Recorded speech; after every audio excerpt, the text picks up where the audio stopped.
Good evening, everybody, and welcome to Nation on Fire.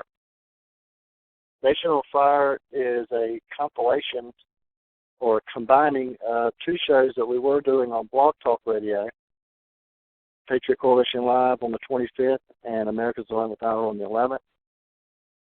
My name is Jeff Lewis. I'm the co-founder and national director of Patriot Coalition, and will be one of your hosts. Our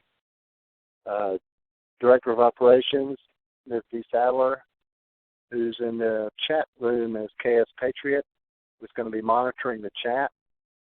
So if you've got questions in the process of the things that we're going to show you tonight and ongoing, you can get her attention in the chat window by typing in all caps question. And eventually we'll get to the question and answer portion of the show, where we're going to unmute the participant microphones. And when we get to that part of the show, to keep it fair, if you'll also, in the chat window, put your first name, whether, like right now, some people are in there as viewer number 3, 4, 5. They haven't changed their name. Dee is actually putting the process to change your name from viewer 3 to Mary or Joe or Billy Bob in the chat. But when we get to the Q&A session or section, and you want to actually talk to us, we're going to take it out of presentation mode, put it in question and answer mode, so you'll be able to individually mute and unmute yourselves. And that would be via *6. And we'll explain that again when we get to that point. But it's so that everybody doesn't unmute themselves at the same time and start asking a question at the same time. We're going to use the chat window as the cue for the question and answer section. So if you have a question, when we get to that point, if you would just type into the chat to all caps, question. If you don't want to actually talk to us, you just want to ask a question, you can just go ahead and type the question in the chat window. If you want to talk to myself or our co-host, which is Ms. Dawn, change your last name, Ms. Dawn Wildman. She's our national political director. And if he's available to join us tonight, our general counsel, Mr. Richard Fry. And we're hoping he'll show up eventually. And I see someone just joined, and I see viewer number 5 has changed her name. And I know who she is. It's good to see you. Good to see you from Colorado. I went back a screen. Let me scroll this one up a little bit.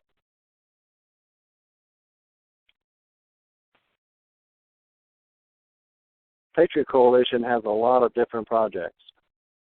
It was co-founded by myself and one of the co-founders of the Fire Coalition, who's our executive director for both Fire Coalition and Patriot Coalition, Mr. Jason Mochak. Fire Coalition's 10 years old. Patriot Coalition's 5 years old. We are merging both of those national coalitions into one umbrella, under one organizational name eventually, and that will be under Patriot Coalition.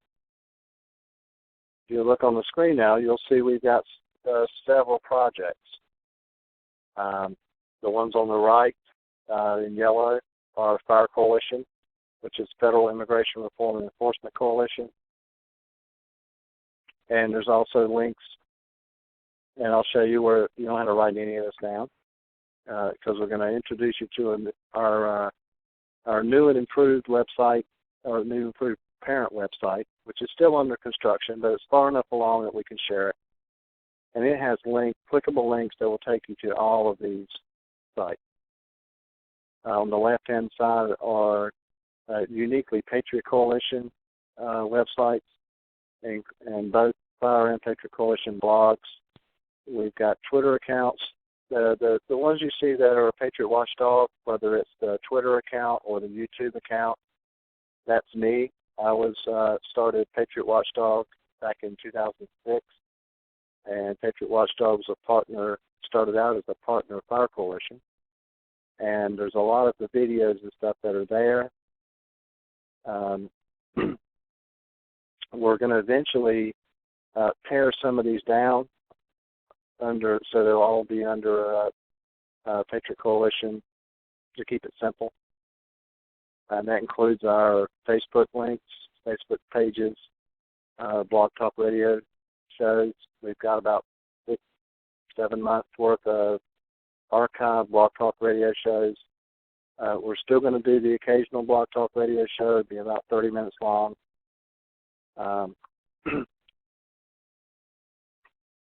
So let me move over to, did I close all of this? Did not. All right.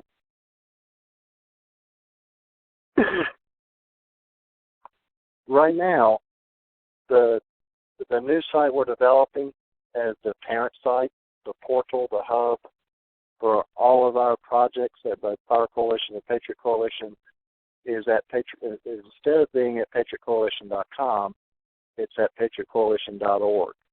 And sometime within the next month, I'd like to say within the next week, but I'm a little overly optimistic, I find. But sometime soon, whether you go to .org or .com, it'll take you here.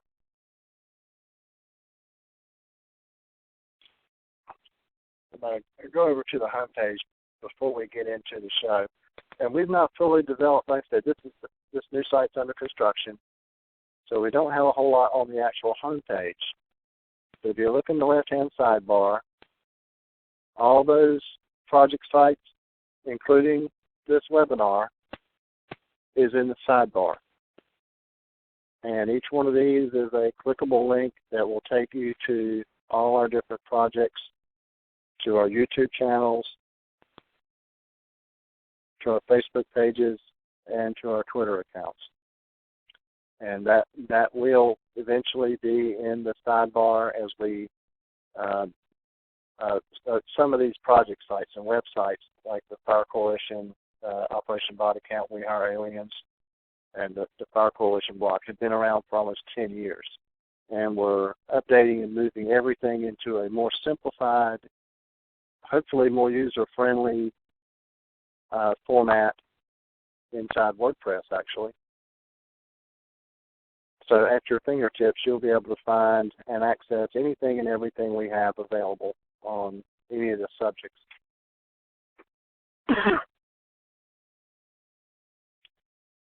Obviously, we're on the home page. Our executive director and co-founder of Patriot Coalition is working on a new and improved mission statement. Our projects page is going to include a little, like you see here now on the home page, a more detailed description of all of these project sites that you see on the left. Right now I've got some of them on the home page so you can see get the big picture. And these are our most active projects that we've got right now. And that scroll is making you dizzy on stuff. There's a contact page. On the shows and webinars page, which should be opening up here in a second, you'll find the links to our webinars and our radio shows. And after tonight, we're also going to embed the playlist of the webinars. And I'll take you to YouTube here to give you a sample or an idea. Now, on that list, we had two different YouTube accounts. One is Patriot Watchdog. The other one is Patriot Coalition. These are the playlists. So if you were to go, actually the links will bring you directly to the playlist page. But if for some reason you find yourself on our homepage, if you just go to the playlist, because we've got a lot of videos that for years we've been populating on the PatriotWatchdog YouTube account. And I think I still have, over here. We've just started moving a lot of those videos over to the Patriot Coalition's YouTube account and organizing them a little bit better. We have currently with videos populated on subjects that we've been addressing in great detail on the National Defense Authorization Act, on Agenda 21, and Article 5. And you'll see a new one in the list now with no videos, and that's Nation on Fire, and that's this weekly webinar show we're going to be doing. After tonight, the YouTube video archive of tonight's show will be in this list. And we'll have this, I've got a Nation on Fire playlist in both the Patriot Watchdog YouTube account and the Patriot Coalition YouTube account. So it doesn't matter which one of these you click on, you'll be able to find the archive for Nation on Fire. This link over here to the left is not going to take you to the archive. It's not going to take you to the shows and webinars pages or page. It's going to take you to the actual webinar. And that address, join.me, the one you use tonight, will be the same one every week. And if memory serves, or the way it's looking, the conference ID number, which was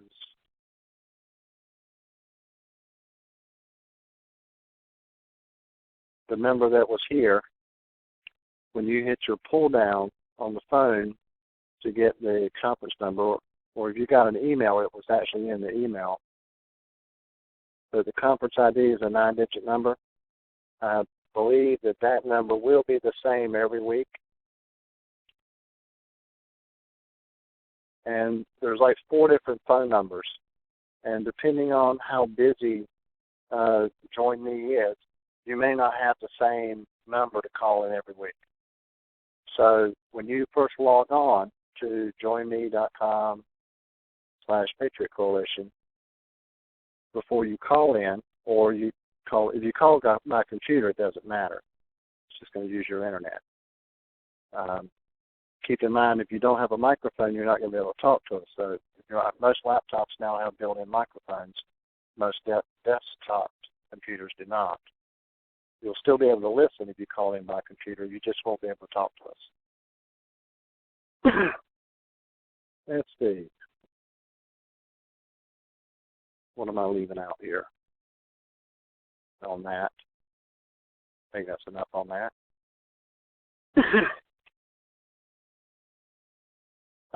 We have got a ton of articles and PowerPoint presentations and videos, many of which we haven't formally published, that are going to find their way in here, and they'll end up being in the videos, on the videos page and the articles page.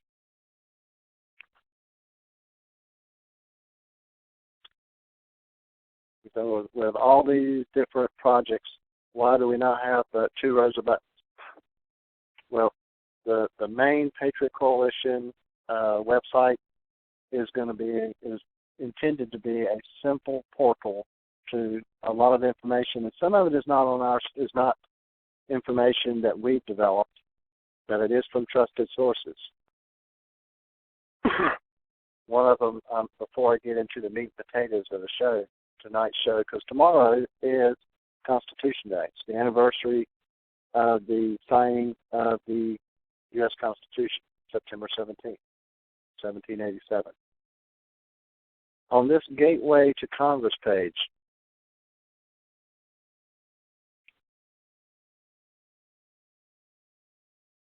and that's up here in the menu, Gateway to Congress, we've only got 6 links. The first one will take you directly to House.gov, where you can look up your member of Congress, the House of Representatives, that is. find out what bills that they are sponsoring. There's a wide variety of, you can find their phone numbers for both their Washington, D.C. offices and their district offices. Those evil proverbial web forms where you can send them a letter that'll get you a letter in the mail 2 to 3 weeks later. That's probably a form letter. Most of y'all are probably familiar with C-SPAN. Well, I didn't put C-SPAN on here because the House and the Senate actually have, and I'll open this one up, they actually have their own in-house live feeds. Now, it shows now that the House is in session and there are live floor proceedings going on, which is trying to load. If there were not live proceedings going on, if you scroll down, you can look for recent, they have an archive here. So recent archives of floor proceedings, earlier ones that day. Now this webinar is not going to let us actually listen to this. It'll be a little choppy.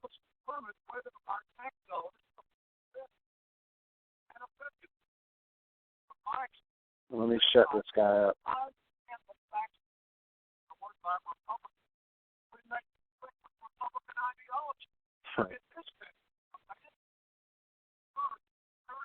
Well, there is no shutting him up.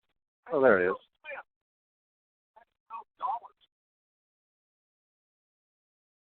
So if the House is in session and they're on the floor speaking, you don't have to go to C-SPAN and hunt it down. You can just come over here to the PatriotCoalition.org, Gateway to Congress, click on the live video feed. That'll open up this window. It'll also give you access to the clerk's office. If you want to know what the rules of the House are, the clerk's office is where you're going to find it. If you want member information about any member of the House of Representatives, this is where you can find it. If you want to know about committees, what committees there are and who the members are, it's all right here at your fingertips. And there's also the library. And that's get this thing to go back. U.S. House live video feed. Same thing with the Senate. Senate has its own separate one. Done a little bit differently. There's no live floor proceedings, so there won't be a video. But if they held proceedings earlier today, or really it shows them going back for some time. You know, remember now they were off for the month of August, so there's going to be a gap here. But there's video archives, and you can go back and look at video proceedings for the past couple of years. Just on and actually if you look down here at the bottom, there's numerous pages of archived videos. And this is just a chronological list, but you can also search. And there's a ton of information you can learn about the Senate. Bills, resolutions that are introduced, treaties they're working on, the record, look at the calendar. If you're planning a trip to go see your congressman or senator, you can get the calendar for the whole year. If you want to check the votes on a specific bill or nominations for the Supreme Court or for some executive branch position that requires Senate confirmation. Tons of information about the Senate. One-stop link to U.S. Senate live video. And the same thing I told you about the House.gov applies to Senate.gov. If you want some additional resources to check out, get information about bills, about Congress, Congress.gov. If you're familiar with the old Thomas, it was at the Library of Congress. It was thomas.loc.gov. They're in, that was the official place I would always go to look at bills, actual bills, not rely on third-party, something somebody's posted on the website as to what a bill says. I want to know what the actual bill says, or if it's been amended, or who's made amendments to it. The best place to go is a source, and the new Thomas site is now called congress.gov, and this is a direct link to that. And this one is stealing my page instead of opening up a new one. But you can check current legislation. You can look at you can search for treaties, and when it says on the Thomas site, that's what it's talking about, is the Library of Congress site. Tons of information on the new site. Gives you leadership, et cetera, et cetera. Find all that from the congress.gov link. And GovTrack is a third-party congressional tracking organization that's nonpartisan. You can find a lot of information there as well about bills, hearings, etc. All of that you find at the Gateway to Congress link. This is under the founding documents. Just because I didn't want to have another row. The U.S. Constitution and all 50 state constitutions. No matter where you live, if you'll pull the founding documents down and go to the state constitutions page, this is actually information derived from the Cornell Law Library, which is one of the official university system law libraries that keeps track of the U.S. Code, the federal laws. It also has archived Supreme Court cases going back 200 years. You won't find every case there, but you can find a lot of cases there. Now, it doesn't look like it here because they're not. Your typical clickable link is highlighted blue, but every one of these is a clickable link. And since I know there's a nice lady from Colorado in the meeting with us tonight, I'm just going to click on Colorado to give you an example of what you'll see when you go here. Because it's not just the Constitution for Colorado that you'll find at this page on Cornell. You get the Colorado Constitution, their state laws, pending bills that are active in the General Assembly, a link to their legislature, to their judiciary, regulations. I mean, there's a ton of information that's at your fingertips just from this one site that starts with the link to the Colorado State Constitution that you'll find in the founding documents pull-down menu. All 50 state constitutions brings you here. I clicked on her state. That pulled up this at Cornell University Law School. Tons of access to state and local government in your state. And we have that for all 50 states.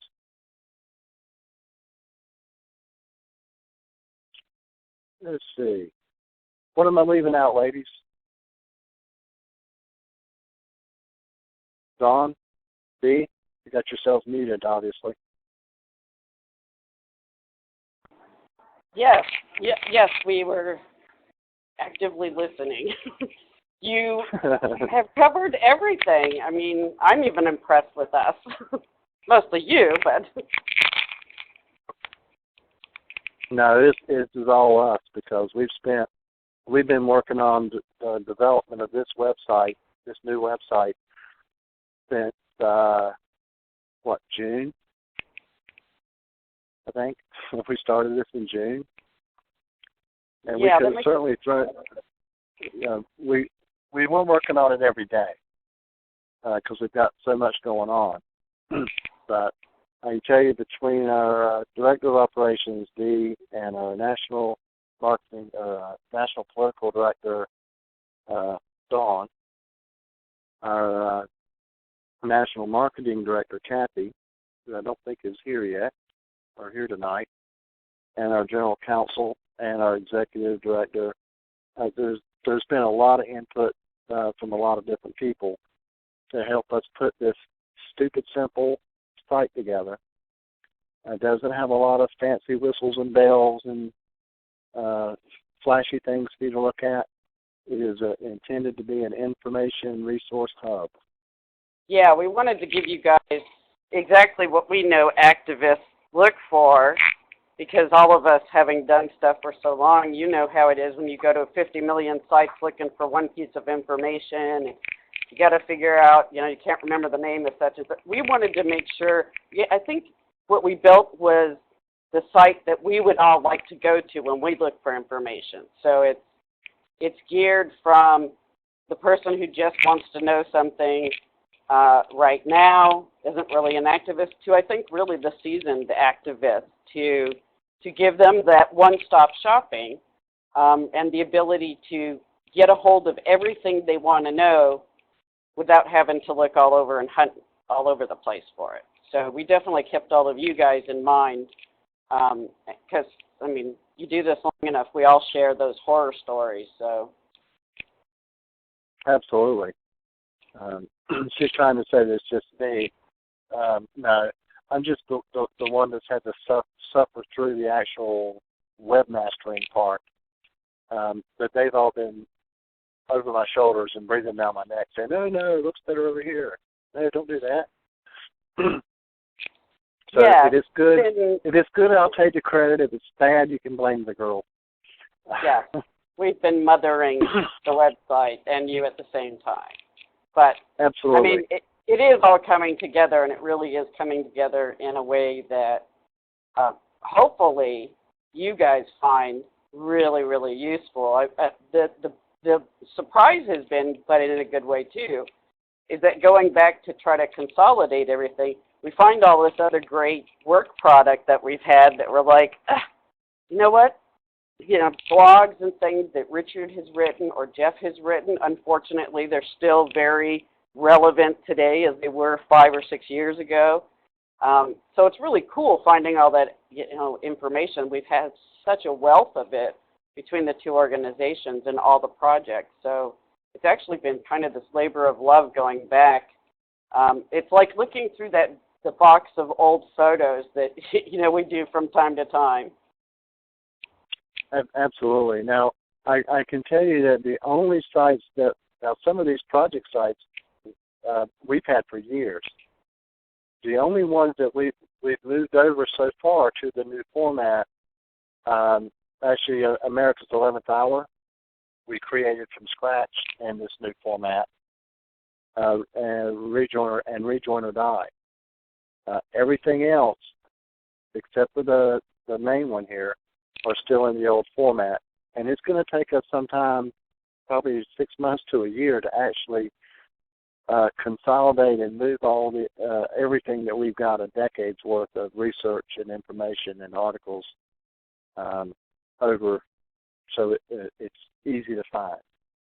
But that's the great part of this, though, is that every week, we'll have the ability to update you and let you know what's moved over to the new site, or because we're going to be just as excited about you guys as you guys would be when we find stuff that we go, oh, yeah, we haven't talked about this in a while, and look, this blog you wrote 7 years ago about this, we can update what has happened since then, and that's kind of the exciting part, is that it brings you back down into all of those great projects and gives us the ability to update them for everybody as we're combining everything. I've got my mouse hovering over something that it was like Christmas when I found this, because used to, if you're not familiar with what Eliot's debates are, and I'm going to use this other window just to show you, and I think it was at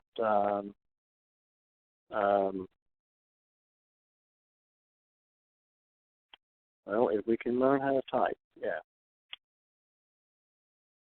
You had to go to the National Archives,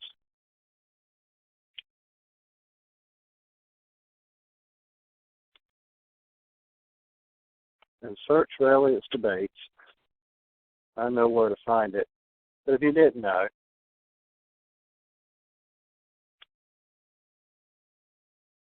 and it's not going to find it. Now I know it's there. So where is it? It's either amen or amen. Amen. Well, let's see.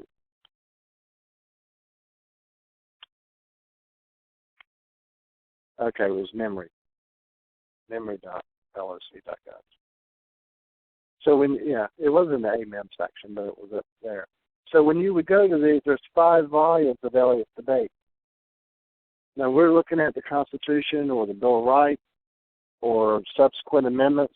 If you want to have a good idea of what was, how to interpret what you're seeing on the page, it helps to know what they were saying about it when they were debating it, when they were adopting it and ratifying it. And Eliot's debates is the most comprehensive compilation that was contemporaneous, means it was done while most of the founders were still alive, and several of them put their stamp of approval on it as to its accuracy, and several of them contributed their own personal papers to Mr. Eliot to put this set together. But if you were going to go look at, say, Volume 4, this is a perfect example of the government wanting to make it difficult for us. You can't search this. It's a photocopy of the actual page from the book. Well, that's nice if you're wanting to verify that what you're finding somewhere else, this is exactly what they said, but you can't search it. So I spent a few years having to search through these photocopy images page by page to find information about what was going on. And some of you just kind of hit miss because you can actually type in a page number and go, and it'll take you to that page. This is part of, just happens to be, from Volume 4, the North Carolina Ratification Convention. But I can't search it. I can't cut and paste it. Well, I finally found one from eMilitary Books Online that I could purchase, and it was like $15. I was like a kid in a candy store. I finally got one that I can search that's in PDF format. Well, it was a PDF of this photocopy, and it was still kind of choppy if you were trying to search it. It was still choppy if you were trying to cut and paste it. You'd have to you're almost better off if you do it quicker to transcribe it yourself than have to cut and paste something because it didn't always recognize the characters. And then I found this. But if you go to PatriotCoalition.org, Founding Documents, go to the bottom, hit Eliot's Debates, it's going to take you to our Eliot's Debates page. Right here at the top, there's a link to where I was just showing you at the Library of Congress. And this is the introduction. These are also from all these links through here are directly at the Library of Congress, including the Federalist Papers, which are not part of Eliot's Debate, totally separate. Most people, at least activists, are familiar with the Federalist Papers or have heard of them. Not that many, unfortunately, are familiar with Eliot's Debates. But if you'll go here, to the bottom of our Eliot's Debates page, show you again real quick how I got there, Founding Documents, Eliot's Debates, takes you to the Eliot's Debates page, go to the bottom.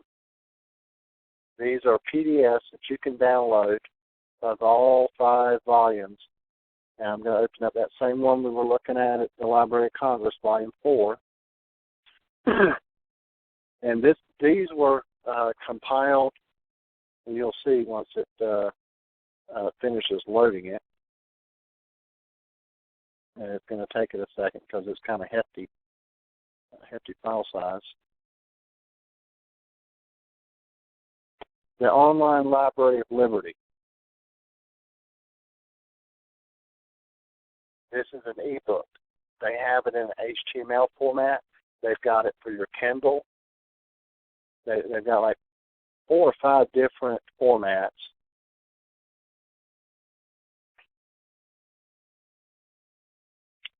And if you click on the links in this PDF, it'll take you to the Online Library of Liberty at libertyfund.org. And you can search for various members of the Founding Fathers or the Framers. But this version, it's not only searchable, even the table of contents. If we wanted to look at the Virginia Resolutions of 1798 from the table of contents, just click on it, and it'll take you to that page. And this just volume 4, it's 579 pages. Between all 5 volumes, it's probably 3,000 or 4,000 pages of transcriptions of the First and Second Continental Congress, the Annapolis Convention, the Philadelphia Convention, the various state ratification conventions. I mean, there's a whole litany of information, a wealth of information that you can glean. And like I said, with that other version, when you went to copy and paste it, it was choppy. Oops. This is not. It grabs everything, and it's a perfect transcription. So if you're putting together an article, or you're wanting to quote one of the framers, I've not found a better go-to source than the 5 volumes of Eliot's debates. So you find various versions of these online. These are the absolute best ones I've run across. I just found these over the summer. I've been using the ones that I purchased that I couldn't share with the public because it's copyrighted. But these are not. And that's why you see when I opened it up, I didn't rebrand this and take credit from these folks. They've done an excellent job.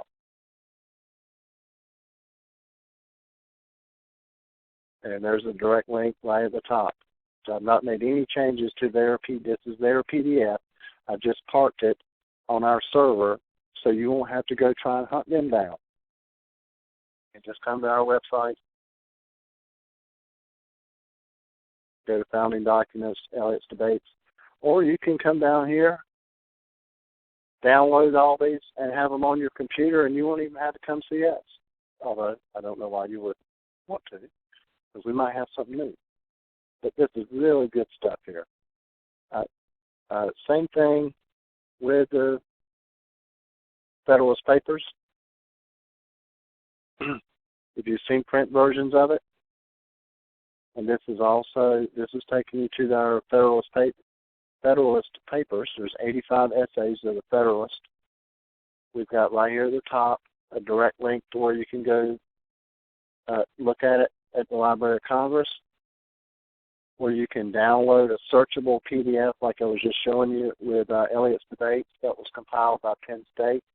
There's the link to that.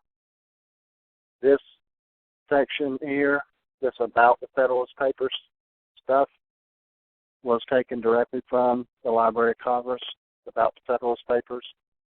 And the same links that I had at the top of the page where you can go read them at the Federalist Papers, or if you want to download the PDF of all 85 essays in one document, we've got that parked on our server, and there's the link to that.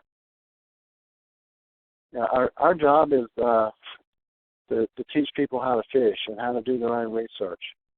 There's 300+ million of us.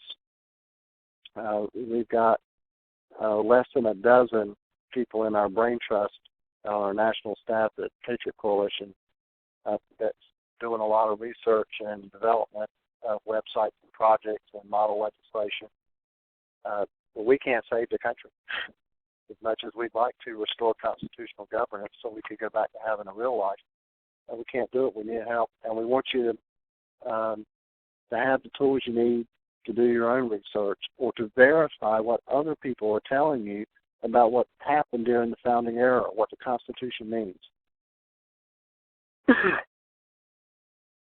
So, I've not been able to look at the chat I see a question that's sitting there now. Did I miss any earlier? I'm going to scroll up. Nope, that was the first one. And it said, is this chat room and or these calls also for COS people to listen to and participate, or is this website is what we are talking about? And basically, this is open to anyone that wants to learn. It's open to the public. Our website and the webinars are open to public. Absolutely. It's for Joe and Jane citizens. We have two audiences at the Patriot Coalition and Power Coalition, we the people and the people we elect.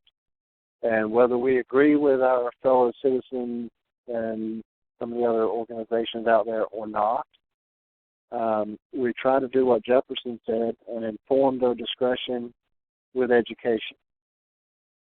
But and sometimes we're able to make some headway, but some folks actually have nefarious agendas driving them to do what they do. We don't have any hidden agendas. So whether we agree or get along with the national leadership of some of the other groups out there or not, we've got a decade of experience working with their own people at the state and local level, educating them so they can make informed decisions. And there's been times where, as an outside organization, confronting or trying to inform national leadership at another group that they don't want to listen to us, but we can educate their folks that are inside, and they will listen to an insider more often than they'll listen to an outsider at times. What our general counsel says, and we kind of morphed this from a quote we ran across, and we don't know who to give credit to, but we did modify it a little bit to simplify it. And as Counselor Pride says, when an honest man finds he's wrong, he either stops being wrong or he stops being honest. And we like to give people the benefit of the doubt that they're being honest with us about both the history, about what our Constitution means, and about what their intentions are with whatever it is they're selling. But we all know that that's not always the case, especially dealing with politicians and special interest groups. See, is there anything else in here? I think I pulled up. Actually, I didn't pull it up. The Federalist Papers, the downloadable, searchable PDF. I said there's a link at both the top and the bottom of the page. I'm going to pull that up real quick.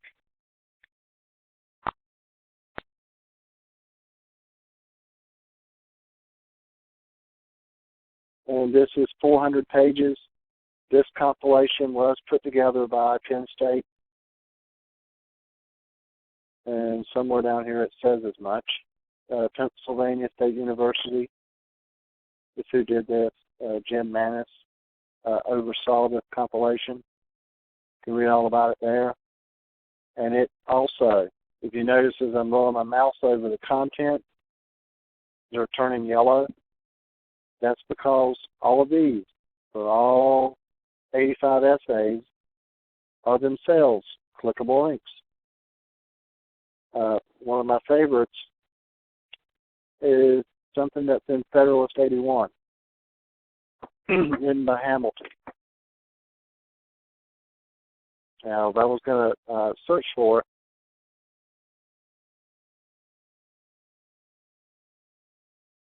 specific quote,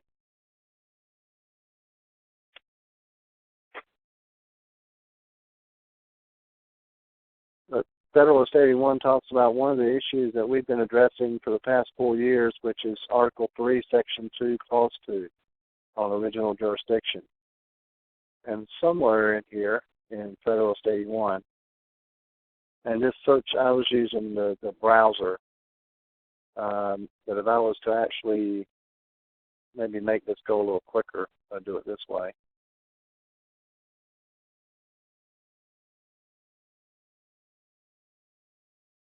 Yeah.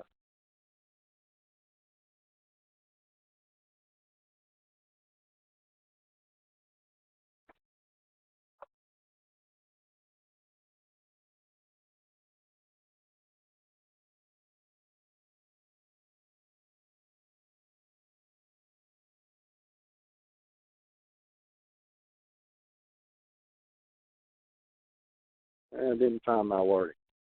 Let me just go down to back to the table of contents. Scroll down to Federal Stating 1.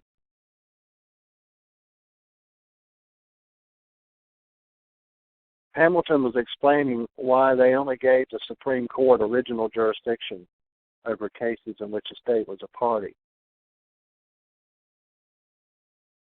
So maybe if I just search for the keyword dignity. Yes. Blow this up just a little bit bigger so it's easier to see. He said in cases in which a state might happen to be a party, it would ill-suit its dignity to be turned over to an inferior tribunal. If the states were indeed sovereign, and if Counselor Fry was here, he'd tell you, a sovereign can only be sued by its own consent. The king, you couldn't sue the king unless the king said you could sue the king. Well, in America, we the people were the sovereign, and the state, the cloaked in the sovereignty of the people, when they put together the Constitution, they kept that to themselves to protect their sovereign status, that if there was a grievance between a sovereign state and the United States, that the only court in the federal court system that had jurisdiction to address that, to hear that case, in the first instance, as to both law and fact, is the Supreme Court. And you say, well, how do I know that? Because I can go here, just at a couple of clicks, go to the Constitution page, and we have the entire U.S. Constitution, and this was transcribed directly from the Library of Congress. If I was to go down to Article 3, I think that was 2, Article 3, Section 2, Clause 2, in all cases affecting ambassadors, other public ministers and consuls, and those in which the state shall be party. That's the first part of it was dealing with foreign sovereigns. Second part, and those in which a state shall be party. That's the domestic sovereigns, the sovereign state. The Supreme Court shall have original jurisdiction, period. No comma there, or semicolon, the period. In all the other cases, the Supreme Court shall have appellate jurisdiction.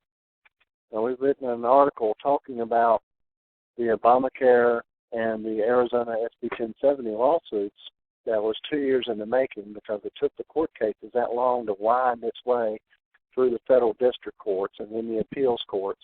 And finally, they were appealed to the Supreme Court. But you won't find in here anywhere where it gives the Supreme Court appellate jurisdiction over cases in which a sovereign is involved, sovereign state, or the sovereign representative of, say, the ambassador of Great Britain or France, or their attorneys or consuls. So it is our position that the Supreme Court rulings on Obamacare, the Affordable Care Act, and Arizona's SB 1070 immigration law is null and void, and that the Supreme Court itself committed treason to the Constitution when they first refused to take those cases away from the lower courts, and then when they decided that they were going to take those cases on appeal.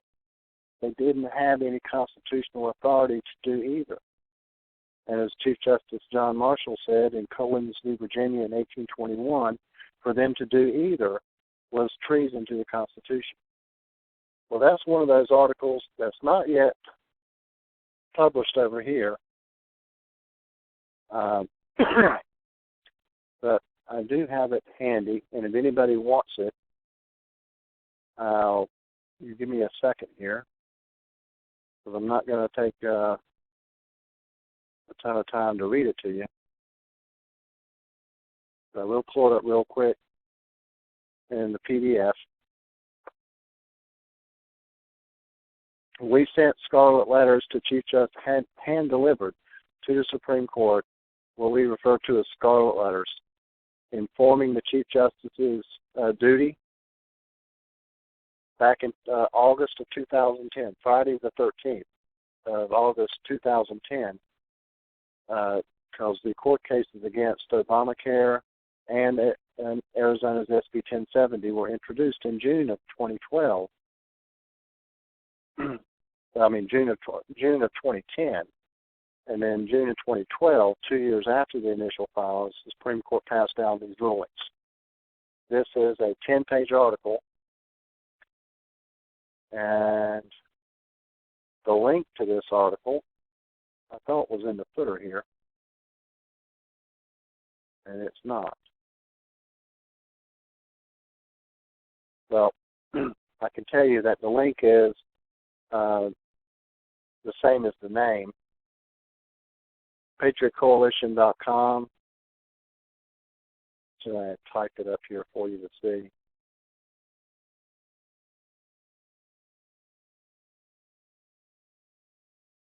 Because this will be in the video. In our docs folder.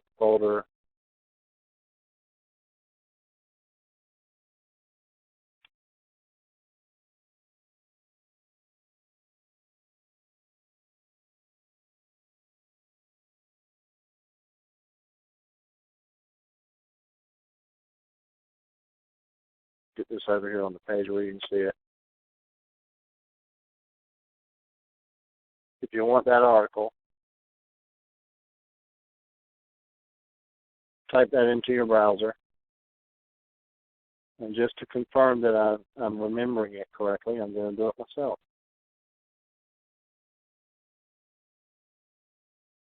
I'm not telling you wrong. Yep. So patriotcoalition.com/doc/SCOTUS-ruling-ruling.pdf will get you access to that document.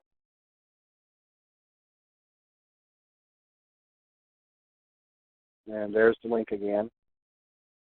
If you haven't read it, and there's several, I mentioned letters we wrote to Chief Justice Roberts, to Virginia's Attorney General Ken Cuccinelli, to Arizona's Governor Jan Brewer. There's links to those letters that have, each one of those has a ton of information. There's links to the federal statutes that are themselves unconstitutional, that need to be fixed. We need, and the reason I'm spending a little bit of time on this, we need strong state governments to stand up in defense of our God-given rights. We need a strong state government to stand in between we the people and a rogue federal government. If they won't uphold, if they won't even defend the state, you can sure bet that these state legislators aren't going to defend we the people and protect our rights against intrusions by the federal government. And more often than not, they're taking bribe monies and grant monies via various federal programs that the federal government's not supposed to be involved in, has no authority to tax us to take the money, no authority to give it to the states. The states have no authority to take the money. I mean, we're getting the three-card Monty and the rope-a-dope all the way around. But there is hope. Knowledge is power.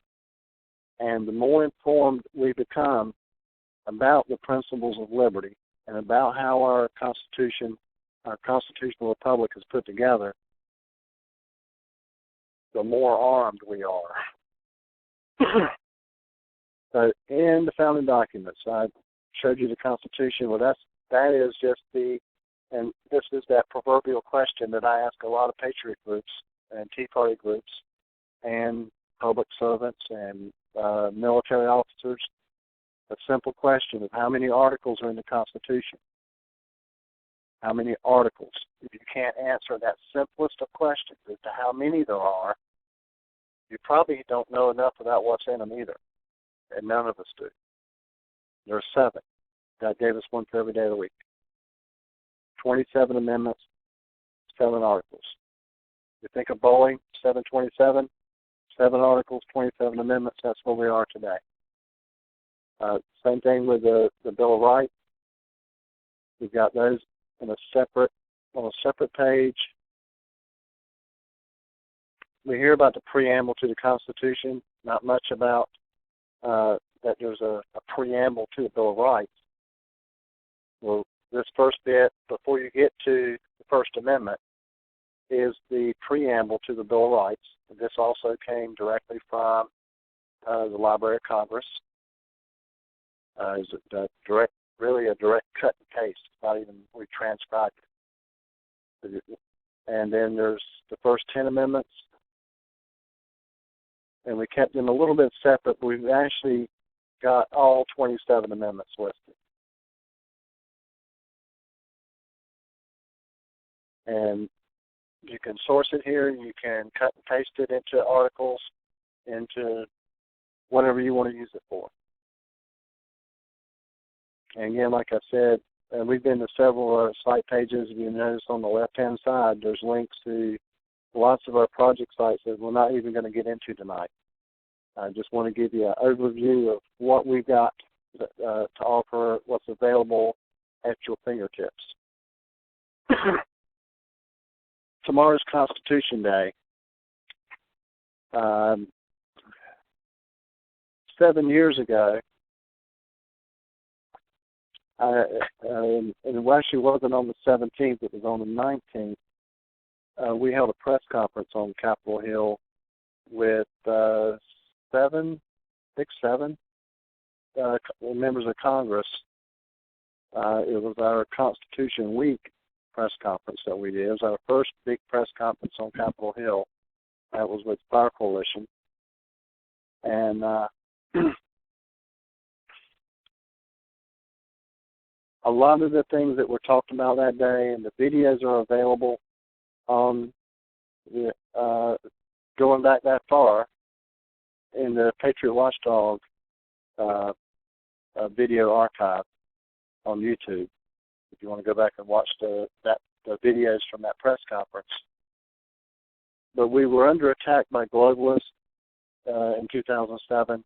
There was the battle to try and get the border secure, to get our immigration laws enforced. We were trying to stop the North American Union and the NAFTA superhighway, Agenda 21, and sustainable development.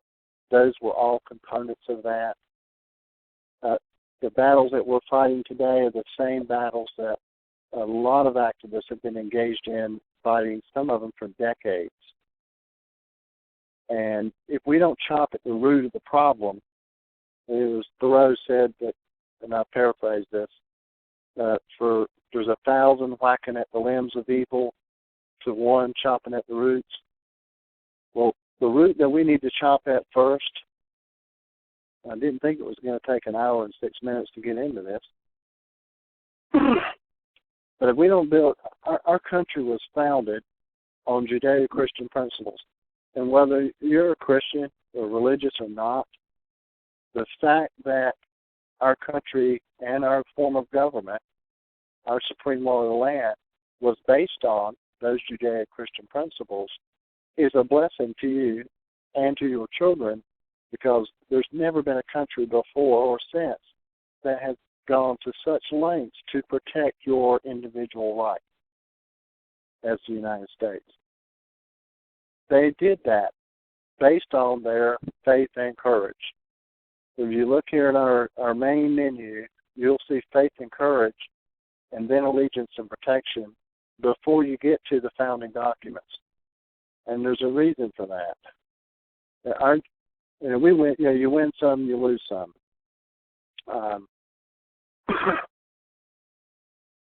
Our co-founder and executive director, Jason Rochek, says, the first time I think I heard him say this with such seriousness was this week. In fact, I think if I was to look at the calendar real quick here.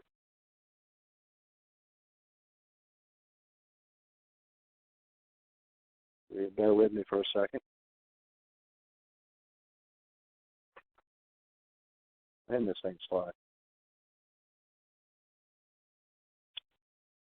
I didn't want to misspeak.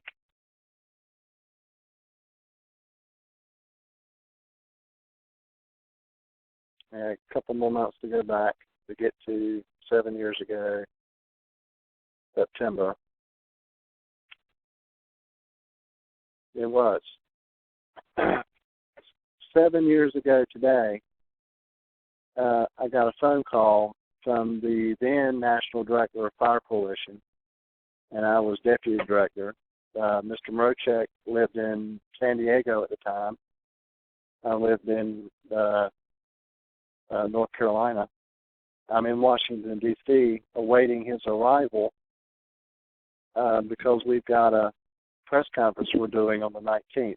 Because Congress wasn't going to be there on Constitution Day. They were coming back on Tuesday. So we were actually scheduled the press conference for the middle of the week, the 19th. But 7 years ago today, I got a phone call. Now, because I lived on the East Coast and it was easier for me to go to D.C.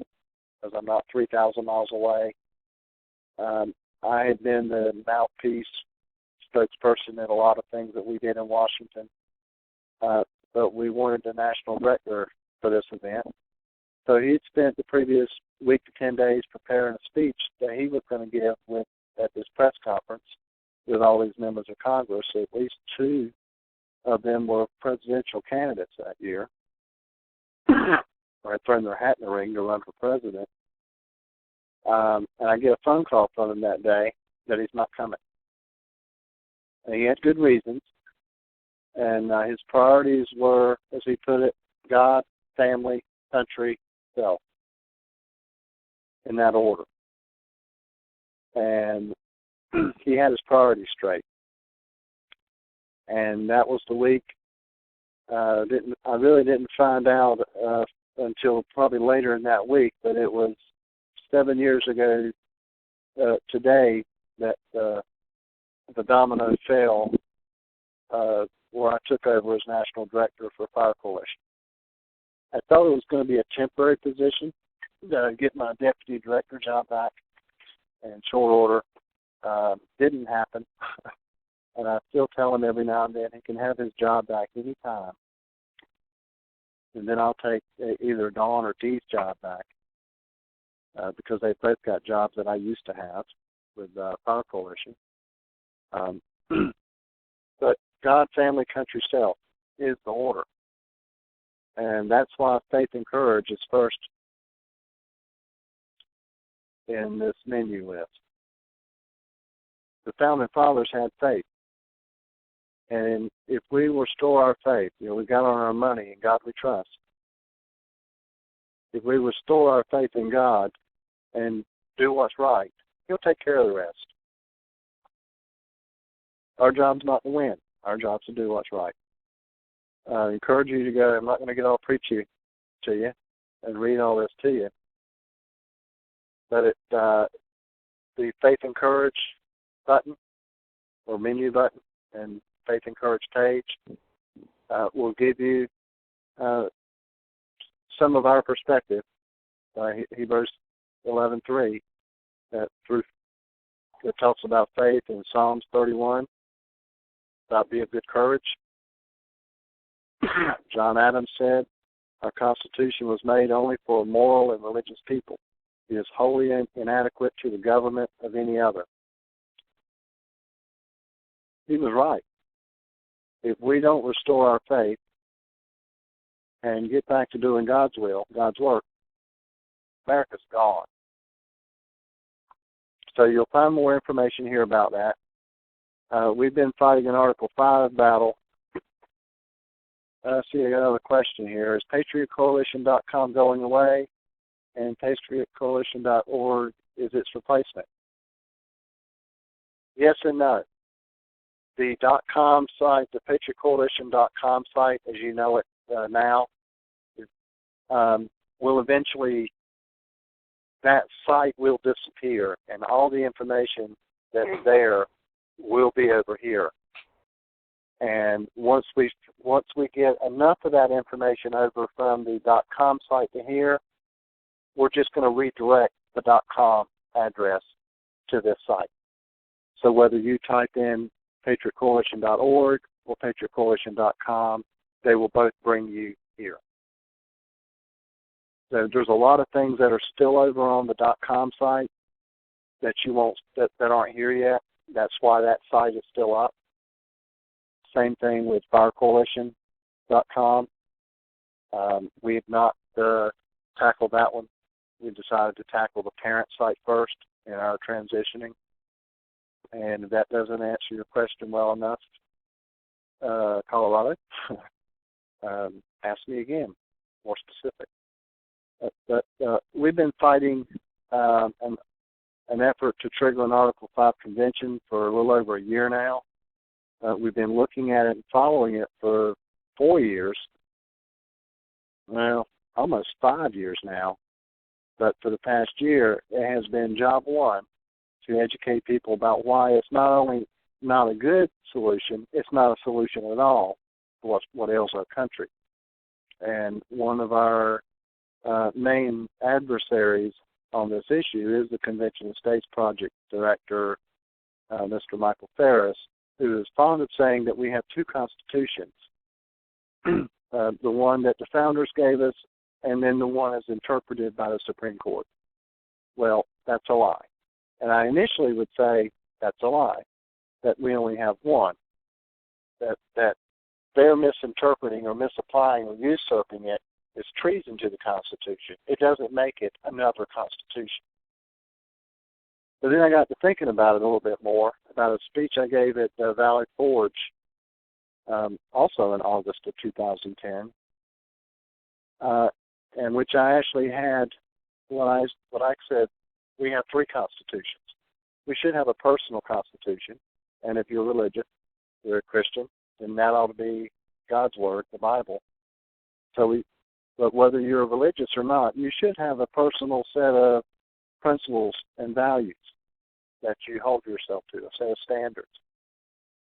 That's your personal constitution. If you're a United States citizen, then you should also be familiar with your state constitution, because that's the supreme law of the state land and the state government employee handbook, the very people that should be standing between you and a rogue federal government, and then thirdly, the federal Constitution.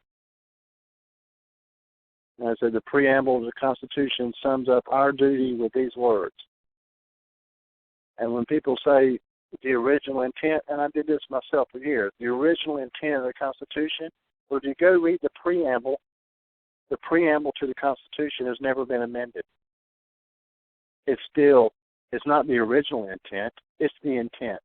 And until we amend the preamble to the Constitution, till we amend the Constitution itself, the intent is the same and the words mean what they meant when they were written, not what people want them to mean today. And the primary duty in the preamble, the most fundamental, and it lists several things, but the fundamental thing was to secure the blessings of liberty to ourselves and our posterity.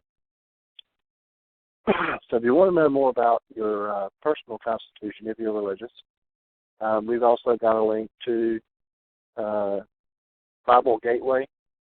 If you want to look at your faith. And I've got quotes in here, or links. It's defaulting to King James. But regardless of which Bible you're familiar with or prefer, or you want to compare, you want to look at them in different languages, this is an excellent site to go to, BibleGateway.com. And that link is at the bottom, I'll close that, of our Faith and Courage page. So get your. I tell folks that you restore your faith, God will give you courage to do what's right. But what comes next? Allegiance and protection.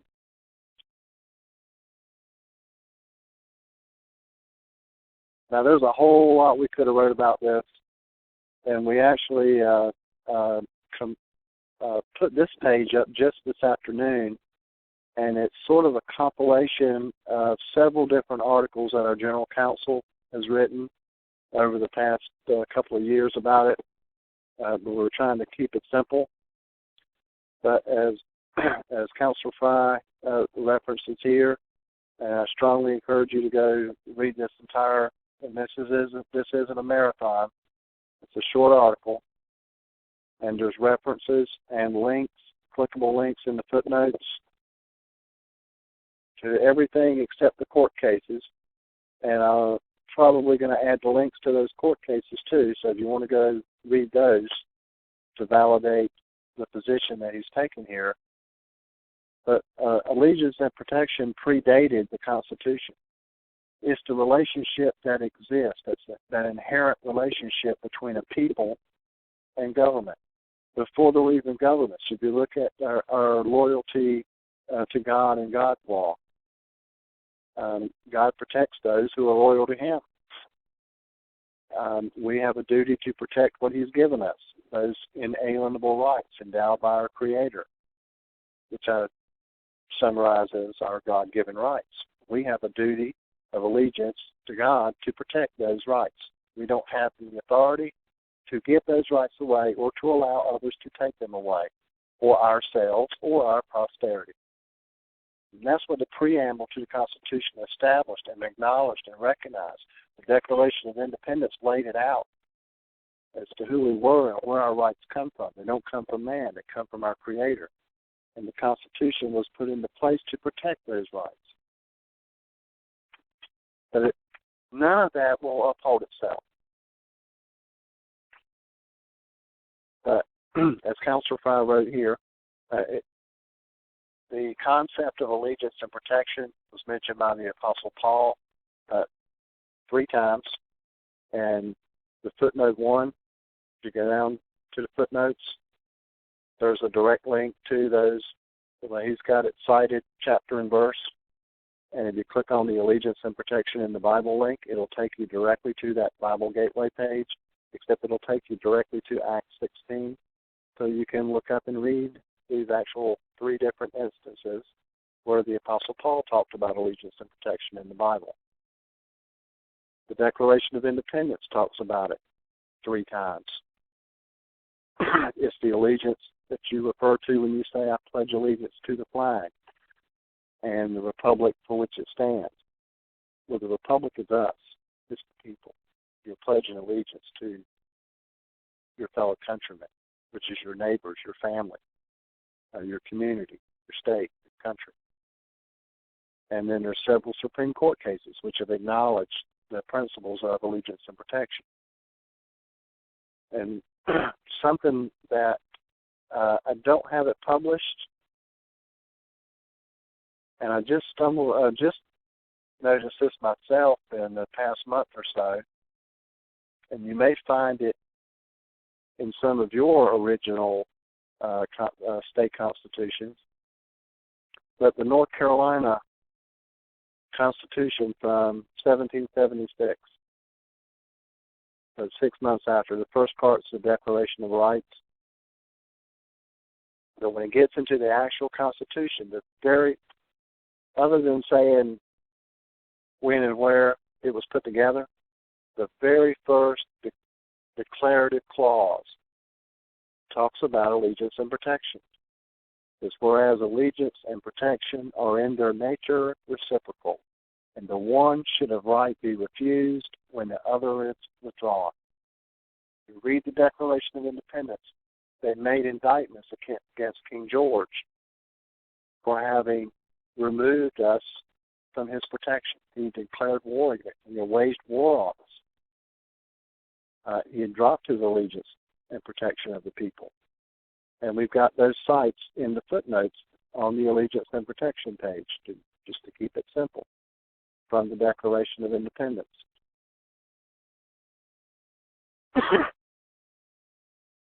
And if you want to go read the rest of it, there's a direct link to it. What's the duty? The duty of government, especially state and local government, in today's world, is to interpose. It's not to nullify. You can't nullify a law that is written in pursuance of the Constitution, because if it's written in pursuance of the Constitution, you have a duty to uphold it. If you don't like it, change the Constitution. or change the law. If it's not written in pursuance of the Constitution, it's not a law at all. There's nothing to nullify, and the duty is to interpose. And one of the arguments that we're hearing made in the Article 5 battle is a comparison between triggering an Article 5 convention or doing nullification, state nullification. Well, that's a couple different rabbit holes there, because it presumes that they're on equal footing, that they're both possible or potential solutions to the problem of what ails our country. Triggering an Article 5 convention to rein in an out-of-control government, whether it's the federal government or the state government, is as a pipe dream. If they won't uphold it now, and you change the words on the paper, that's not going to make anybody who's already taken an oath to support and defend the Constitution uphold it. And there's a whole bunch of misconceptions and lies by omission that are being made by various proponents of an Article 5 convention, that if you'll go here and look at these original documents, look at the Federalist Papers, look at those 5 volumes of the Elliott's debates, you can find anything and everything you want to know from the original source documents, ratification convention minutes, and minutes of the Philadelphia Convention, even stuff from the First Congress, from the Articles of Confederation, from the Declaration. There's just tons of information at your fingertips between these two, just between the Federalist Papers and Elliott's debates. It's 6,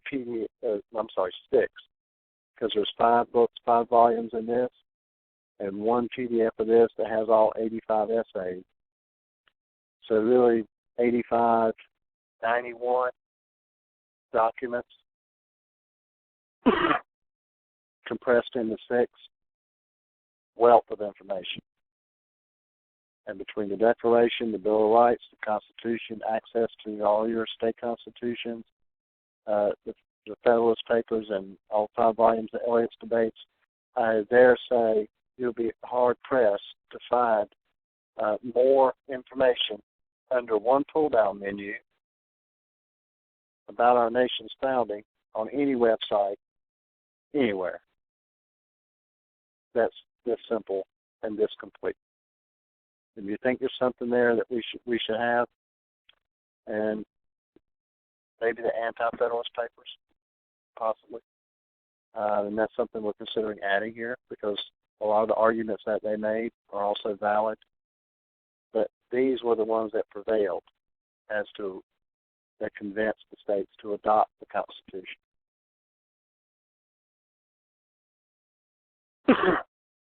So, we went through faith and courage, allegiance and protection, founding documents, showed you where the Constitution is. I mentioned a few minutes ago about the preamble. They talk about the original intent. Preamble is pretty short.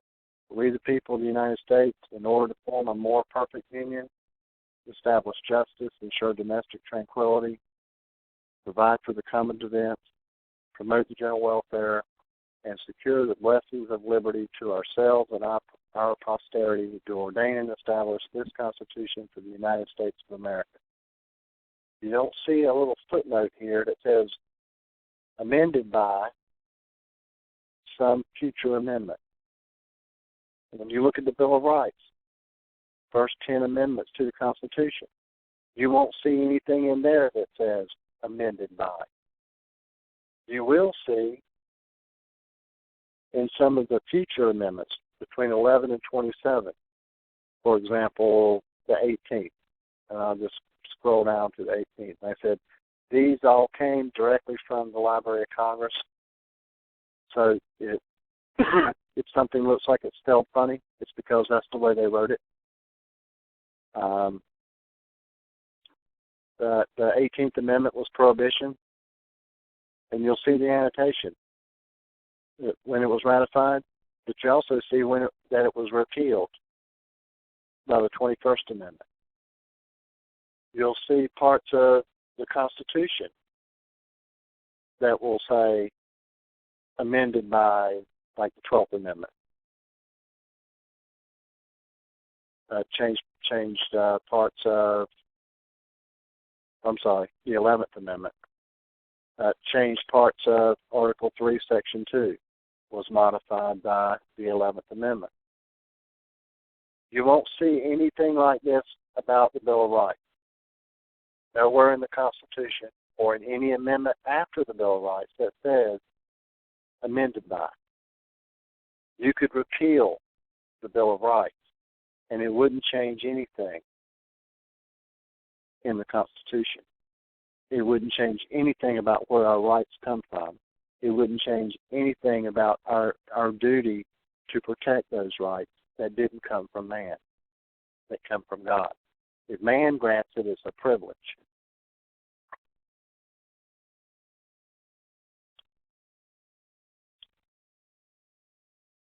When we let our principles become preferences and our rights become privileges, we are asking for, and will end up slaves. We're asking for and inviting and enabling and empowering tyranny. In another hour and a half, it will be Constitution Day. If you don't have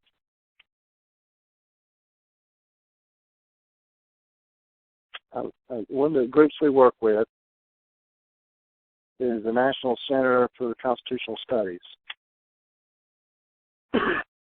If you don't have pocket constitutions, now you can get them directly from Congress, you can get them from Cato and Heritage. I like the ones that come from the National Center for Constitutional Studies. It was founded by Dr. Cleon Skousen, the guy that wrote the 5,000-Year Lead. They have some excellent webinars, online webinars. If you can get 50 people to agree to attend their all-day seminar, they won't charge anything for the seminar, and they'll fly an instructor from somewhere around the country come give their Making of America one-day seminar. They like a $10 donation for the workbook, the handout. But for $500, you can get an instructor to come from the National Center for Constitutional Studies to do an all-day seminar on the Making of America to teach the principles of liberty and to explain the process. And this is a crash course. They also have a 13-week course that's like a 7 DVD set that you can get. They've got videos on YouTube where you can just watch the webinar of the Miracle of America and the Making of America. But if you don't have pocket constitutions that you can give out to friends and family and neighbors, you can buy them in bulk for like $35 for 100, and that includes free shipping. So essentially 35 cents a piece. And it's got the Declaration of Independence, the Constitution, all the amendments, all 27 amendments, and 2 or 3 pages of some interesting quotes at the front end. They've got a lot of good information. Highly recommend you check out nccs.net. Get you some pocket constitutions and be like Johnny Appleseed with them.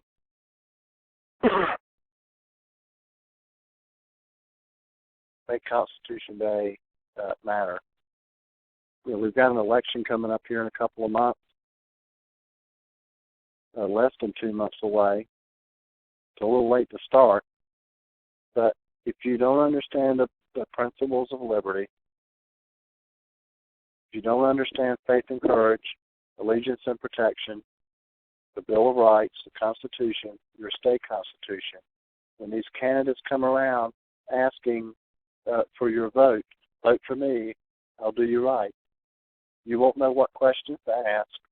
You won't know what answers to expect. They're going to tell you what they think you want to hear so that they'll get your vote. Well, that's not where the duty ends. If you did a good job of vetting your candidate his character, his integrity, and the fact that he has a working knowledge of the principles of liberty, of the Constitution that he's going to take an oath to uphold. And once he gets into office, you still need to keep an eye on him. And Jefferson said, paraphrasing again, hear no more about putting trust in man, but bind them down from mischief with the chains of the Constitution. Well, whose job is it to do that, binding them down? Us. And if our government sucks, if it's abusing us, if it's abusing and stepping on our God-given right, whose fault is it? Ours. And nobody can fix it but us, with God's help.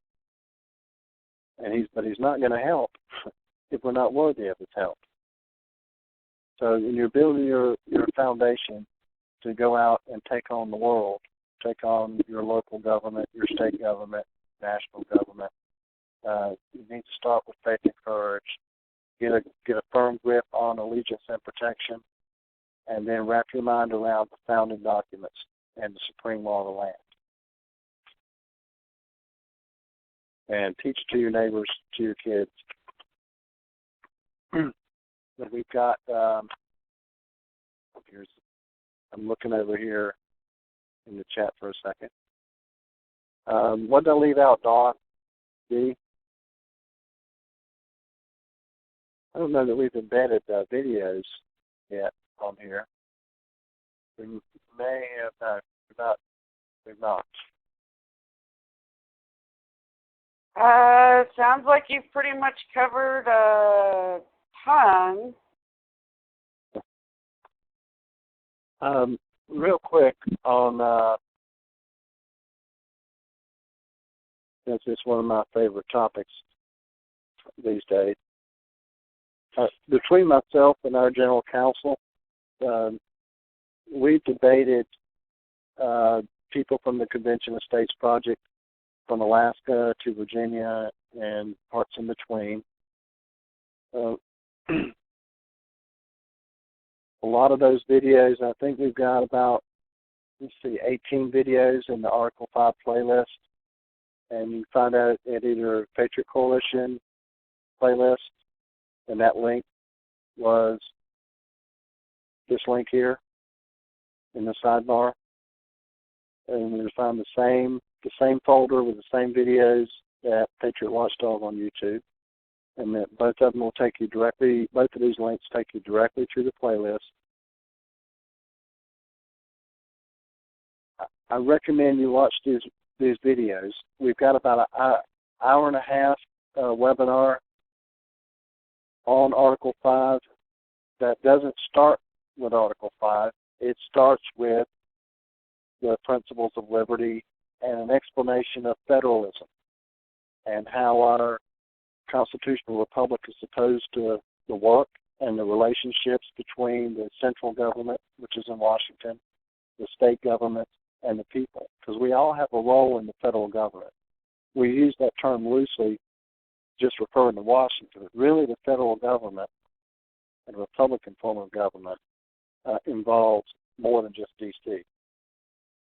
At the beginning of this webinar, I think I said that it was going to be about 2 hours. It's actually an hour and 33 minutes long. This is the PowerPoint presentation that we give across the country. If you'd like either me or our general counsel, depending on where you are in the country, to come give this presentation live, and we've got some updated information that's not in here. You need to talk to our Director of Operations, Dee Sadler, and you can get a hold of her by writing. I'm going to cheat again, eventually. I get the right window up here. If you want a presentation, send an email to d@patriotcoalition.com. I put it in the chat, Jeff. Okay. Well, that's thank you, but that won't help the people that are watching the video of this. That is true. Trying to cover both bases. She's our director of operations and the gatekeeper.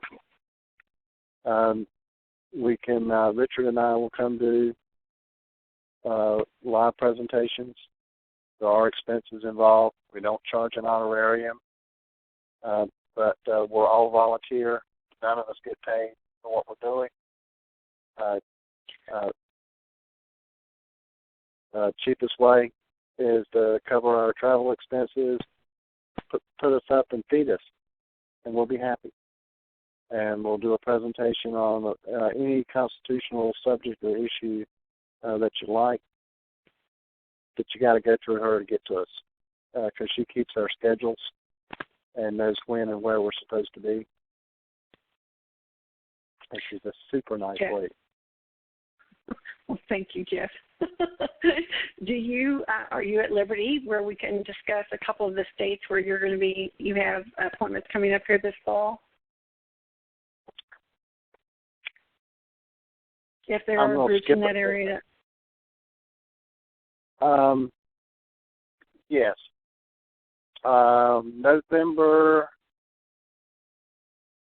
I'm going to say the second week of November. Is it? Well, we're going to be there more than just that day. That's true. The second week of November, at least 2, if not 3 of us are going to Arizona. Our General Counsel, Richard Fry, Dawn Wildman, our National Political Director, who's been is my co-host, but she's making me do most of the talking tonight. Well, this is the intro, and so these are your babies. And yes, ma'am. I'll remind you of that one day when you can't shut me up. Oh, no. I welcome it. That's why you're here. But November 13th, we're doing a briefing in the Arizona Senate on Article 5 in the morning. That's strictly for legislators. In the afternoon, we're doing a public debate in the, I don't know if it's going to be in the Senate chambers or in the Senate Majority Caucus chambers, but it's also in the Arizona Senate on Article 5. In addition to that, we're going to be doing some presentations and speaking events for probably 3 or 4 days leading up to that. That's November 13th in Phoenix, Arizona. We've got some events coming in up in October that aren't quite nailed down yet. One of them got postponed. So I'll wait and tell you about those next week. I should have more information on those. I believe November 14th we'll be in Cincinnati doing a presentation at the, if everything gets worked out, the Constitution Party National Convention or Winter Conference, which is a thing.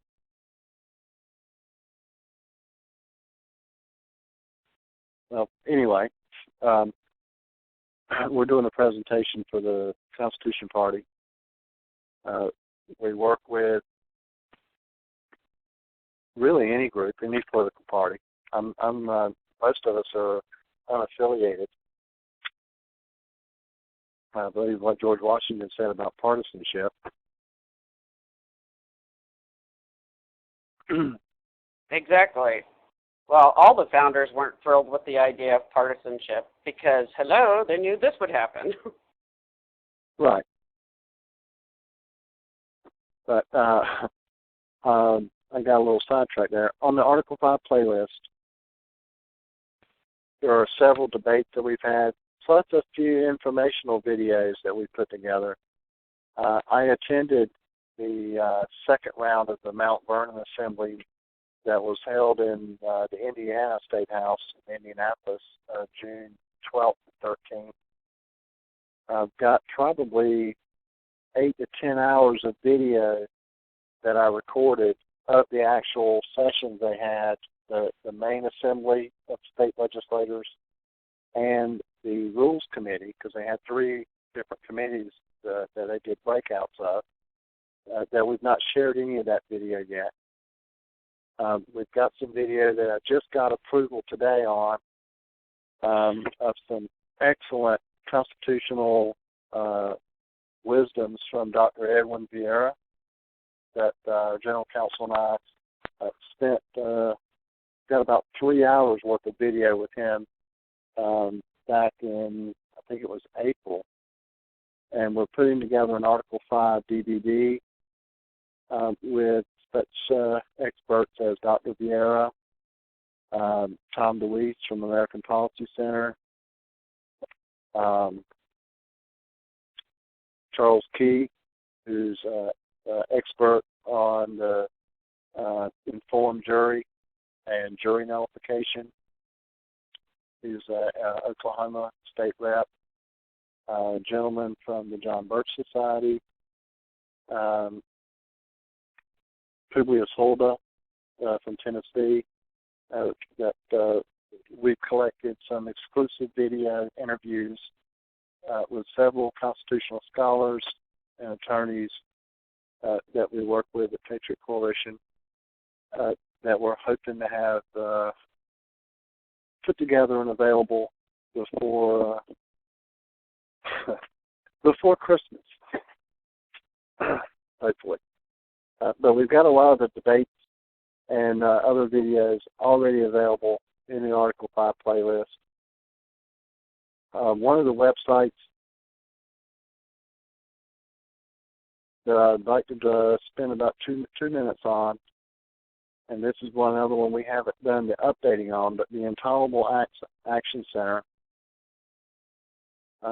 If you're familiar with tomorrow's Constitution Day, we're all about both educating about the Constitution and addressing attacks on it.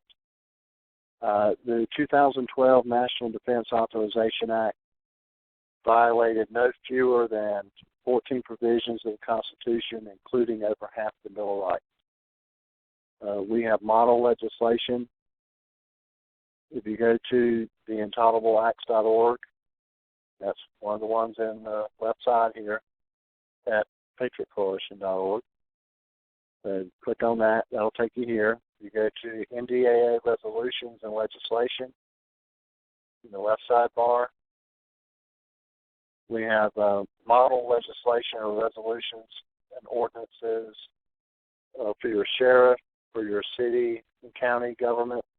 And we've dubbed this the RCG Act or RCG Resolution. It just stands for Restoring Constitutional Governance. We have them for all 50 state legislatures.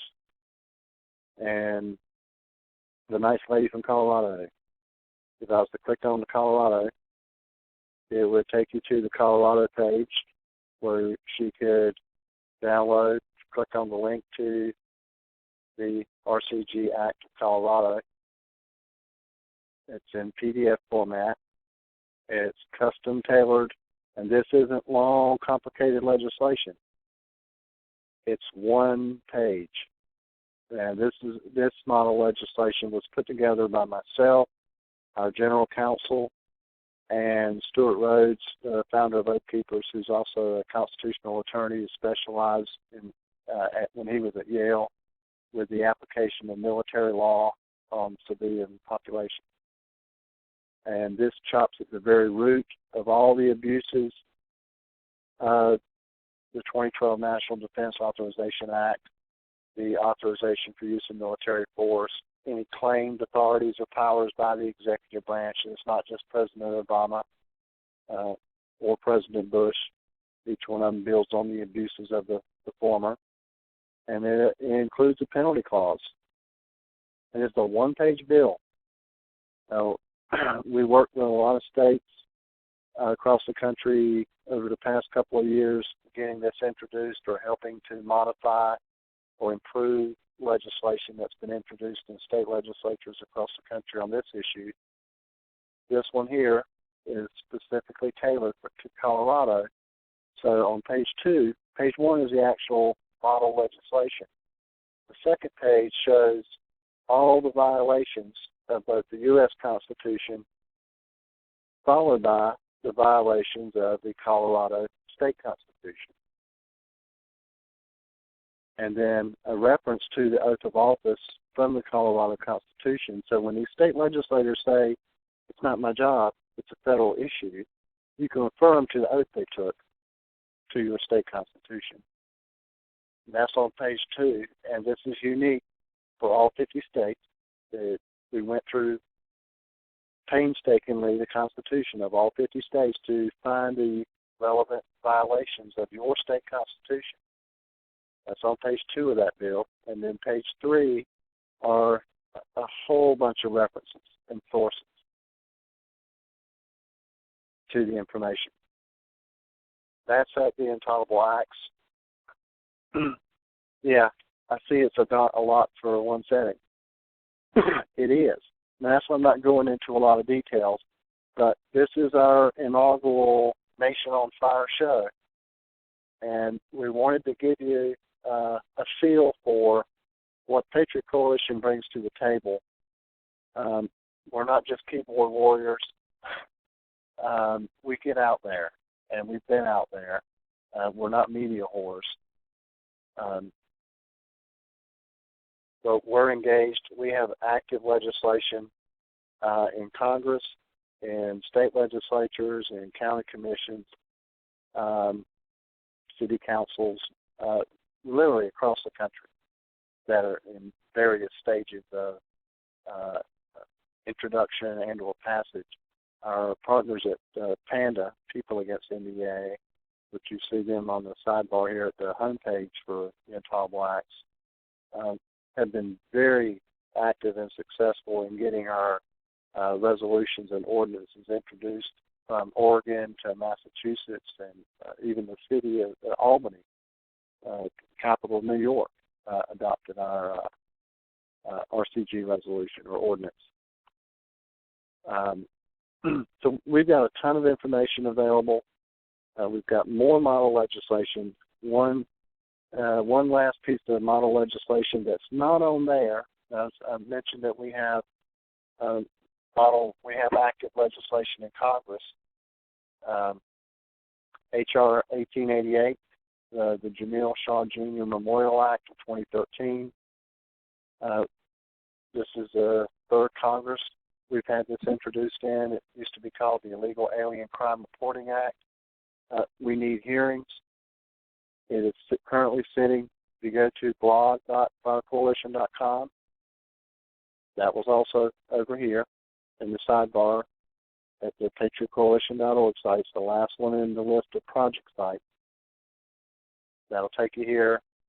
Ton of information here. That bill is only 3 pages. So check that out.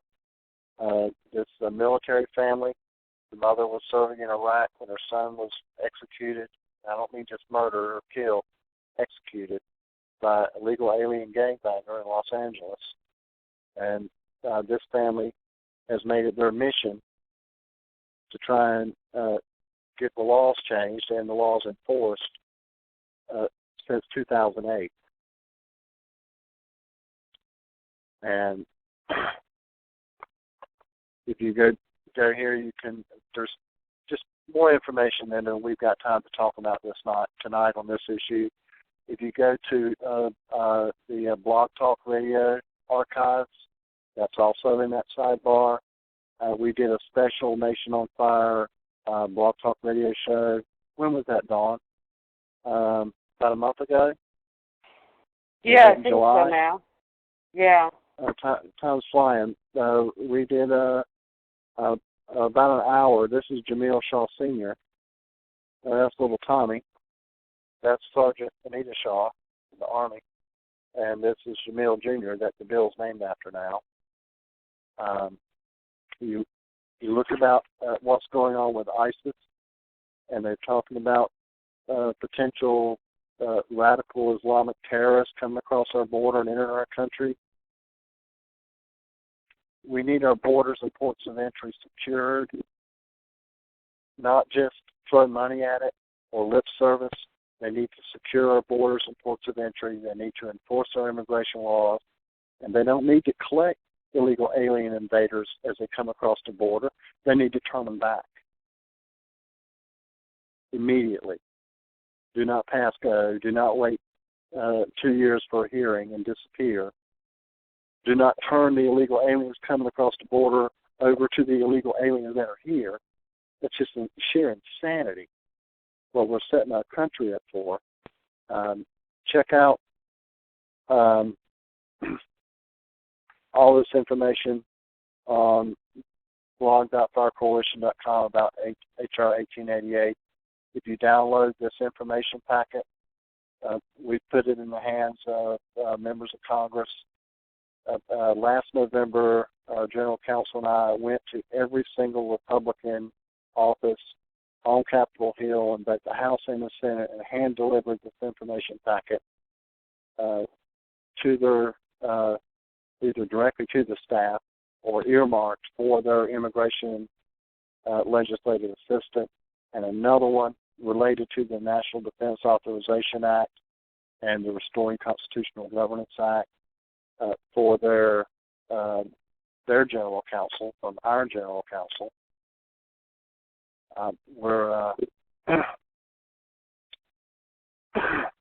If your ears aren't bleeding yet, I said, if you look at our homepage here at the new Patriot Coalition homepage site, it doesn't look like there's a whole lot here on the surface. But our goal was to keep it simple, but provide you a gateway to a ton of information. Again, we're all volunteers, self-funded, survive and thrive, and are able to travel and do what we do because people make donations. So if you can, there's a donate button here on the left-hand side. We appreciate and we'll put to good use. We're extremely frugal with the hard-earned money that people do donate to our efforts. And, yeah, like Dawn said, give us money. I'm reading from the chat. Well, these guys get it, though. These guys get it. I mean, as conservatives, we are all really horrible about asking for help of any kind.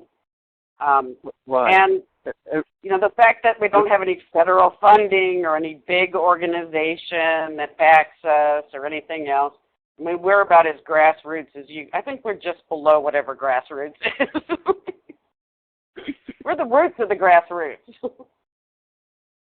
Well, I tell you what, we accomplish more on a fraction of pennies on the dollar than some of our national organizational constituents do with millions of dollars a year.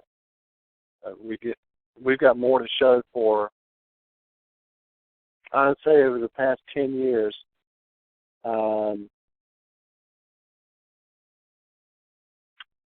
Maybe 20 or 30, maybe $20,000 to $30,000 of formal donation made to Fire Coalition or Patriot Coalition over a 10-year period.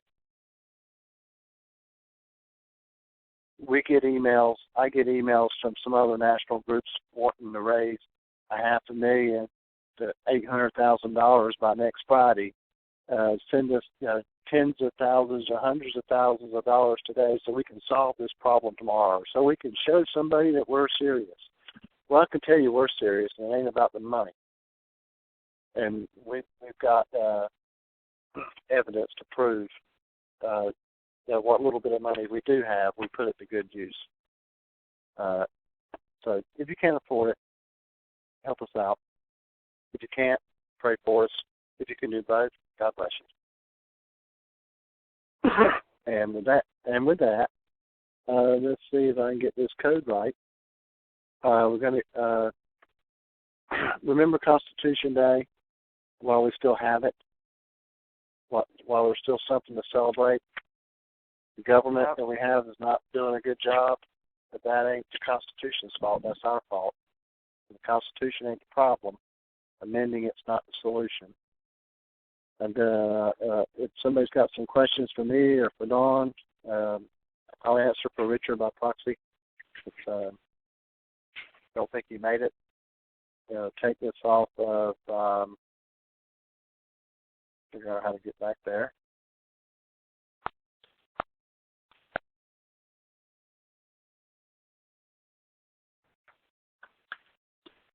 So if you've got questions, everybody's phones are muted still, but if you've got a question or a comment, if you'd just put something in the chat there real quick. Or *6 will unmute you. Yeah, *6 will unmute you. We don't have that many folks in here. I don't expect to be fighting over it. But feel free to unmute yourself, *6. If you would, identify, give me a first name or something, or you got a question or a comment, or something that you'd like us to see. How do you unmute online? That's a good question. Did you mute online? Can you mute online?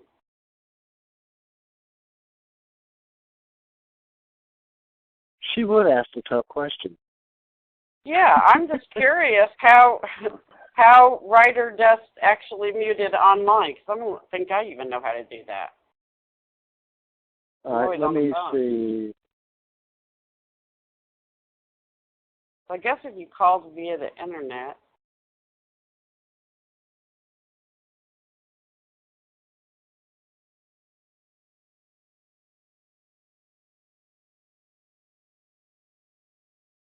*6 will unmute you. So I unmuted. I just put it in that conversation mode, so should be able to just unmute yourself or speak up.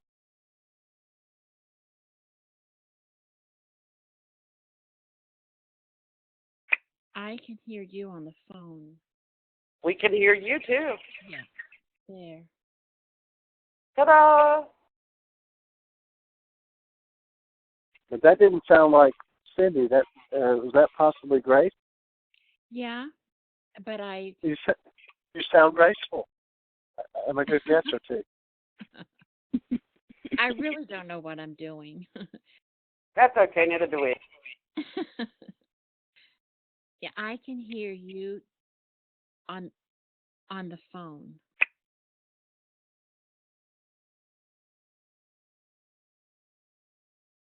The folks that are on the computer, in order to hear me over the computer, you would have had to call in via the computer, and then that would have activated the audio portion to come through your computer speakers. Otherwise, you're only going to hear me on the phone.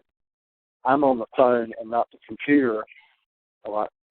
Otherwise, we'd be getting a lot of feedback because my computer speakers would be repeating what you're hearing on the phone. Wow. Did you make that sound any more difficult then?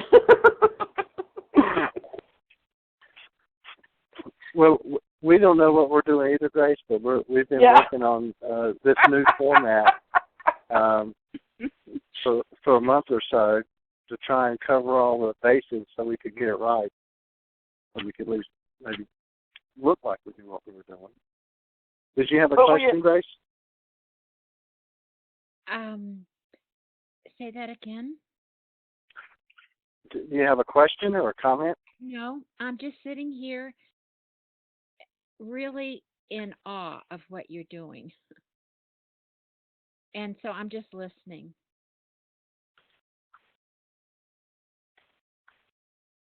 And Cindy's on my phone. So Cindy's nearby? She's on my phone. Oh, okay. Can you type your question to us? Cindy, he wants Well, you to type. Or just have her tell Cindy? you, Grace. Uh,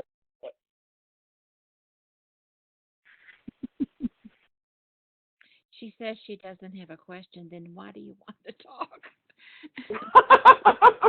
I get that. I totally get that, Cindy.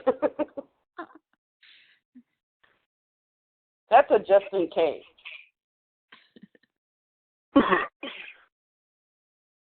She's the well, one who I've stepped away from my computer because I've been sitting there for longer than y'all have, and I'm on blood thinners, and I'm supposed to get up and walk around for 5 minutes every hour. I was going to say, is your butt numb? And Dawn wouldn't talk, so I could sneak away. Yeah. Well, you were in the middle of stuff. What do you want me to do? I'm not going to interrupt you. Well, somebody's got to get me to shut up. But if somebody has put a question in the chat window, I'm not going to see it right now because I stepped outside. No, we're all good. This was your grand debut, so I cut you some slack tonight. You can make up for it next week. I'm sure I will. And Cindy, you are right. Well, I know some of y'all have been listening to our Blog Talk Radio shows. We did a lot of back and forth on whether to keep doing that format or to move over to this format. And it seemed to us that this format was better, that you could actually see what you're being talked to about, and that even going back to, Grace said she was speechless or in awe because of all the information that we went over tonight. Well, you don't have to remember it all. You don't have to write it down because by tomorrow there'll be a YouTube video of this. Oh, This okay. webinar. So you can watch it again. You can take your notes. You can pause the video and go look at the site to find what and where, how to access the different information points. We're hoping that this will be a more Interactive. Yeah, more interactive and more informative, so you can actually see where and what we're talking about. Well, Yeah, I so don't you know can about, just find it yourself. yeah, I don't know about you guys, but I definitely seem to do better, especially remembering stuff if I can see it and put my eyes on it.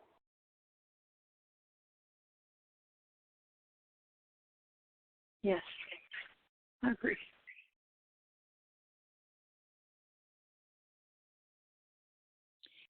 let's see. Can you hear me? Am I coming through?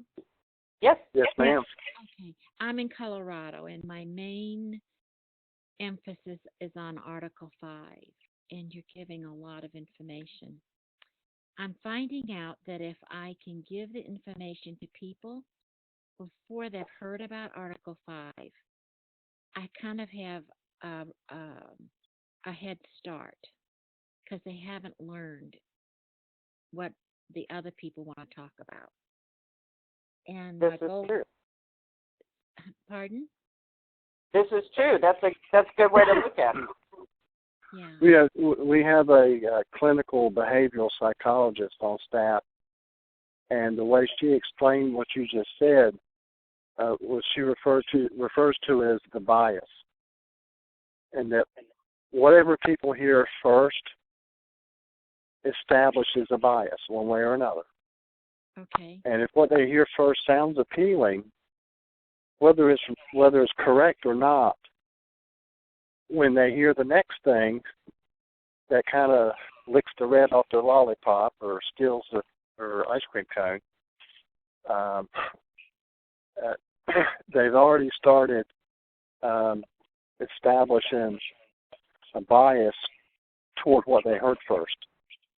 And if what they learned first was wrong, they have to unlearn what was wrong and let go of that before they can accept the truth. Right. So you're right. It's been our experience as well that if we can get the truth and the facts in front of people before the snake oil salesmen come by, and that's what I consider not the grassroots folks, the state and local folks, but these snake oil salesmen that are funded by the billionaire boys clubs. We could go into great detail about them, that are constitutional scholars and constitutional attorneys, at least they claim to be. They've got the credentials that say they know better. I find them to be contemptible because they're lying to good, decent people that are concerned about the country. Yeah. And they're preying on the fears and concerns of the people, and they're calling us fear-mongers. We went to a presentation they did in Virginia, north of Richmond, beginning of July, and they would not allow us to record the presentation. Here in Colorado, Mr. Fry. No, I'm in North Carolina. Okay, but here in Colorado, Mr. Fry agreed to speak on a radio station that's very popular, and they ignored him. But I have plans because Article 5 is coming up again. And I'm going to try to hoodwink them into listening to our side. The conservatives here in Colorado don't want to hear about it. They're all for Article 5. Well, it's a cop-out. The way it's being sold, they roll in, they say, you didn't cause this problem, talking to the masses. This is not your fault. You tried to elect good people, and then when they went to Washington, they changed. So don't wait. It's a waste of time to try and elect good, honest people because they're going to get sucked into the system and corrupted. Well, if you elected people that had integrity and character in the first place, it wouldn't matter what the devil offered them. Well, the worst part is that those same people are that you already suppose that you don't trust are the people that will be making the decisions. So, right. And that's the rub. It looks like, Nadelson, he's a god here. Yeah. It looks like we might become a majority in the legislation. And I like that idea, but that means Article 5 may pass. Well, Professor Nadelson has told the public one thing and told the state legislators something different.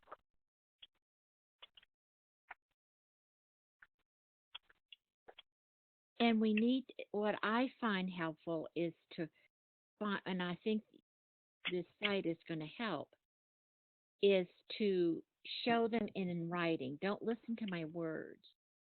Look at what's in writing, what Nadelson did. And they start to think about it. And I love Ferris because he's so awful.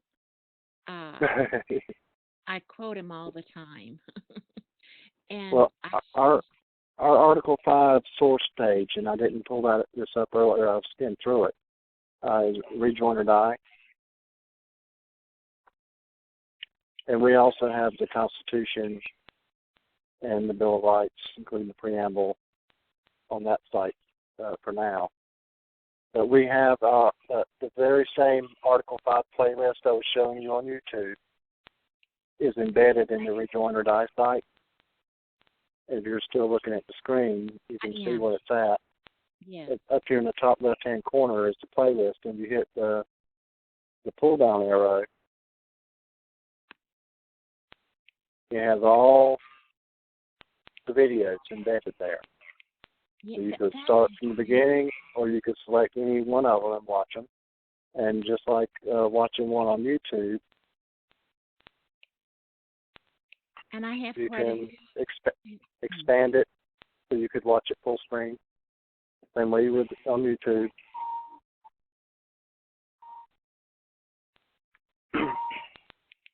What I like about it is they can't deny they've said it because it's on YouTube. They've said it. And well, we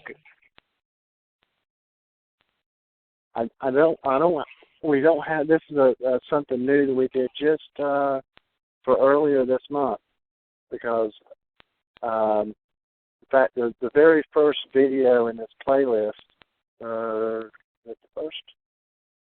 No, it's the second one. The Manassas Article 5 debate was between Virginia state representative, they call them delegates in Virginia, Bob Marshall and Michael Ferris. That was done in Manassas on August 28th. And I went to that and recorded that debate. And Ferris was off. One of the documents that we handed out that night, and also at this presentation in Henrico County on September 2nd, went to that as well, recorded that. One of the documents that we shared,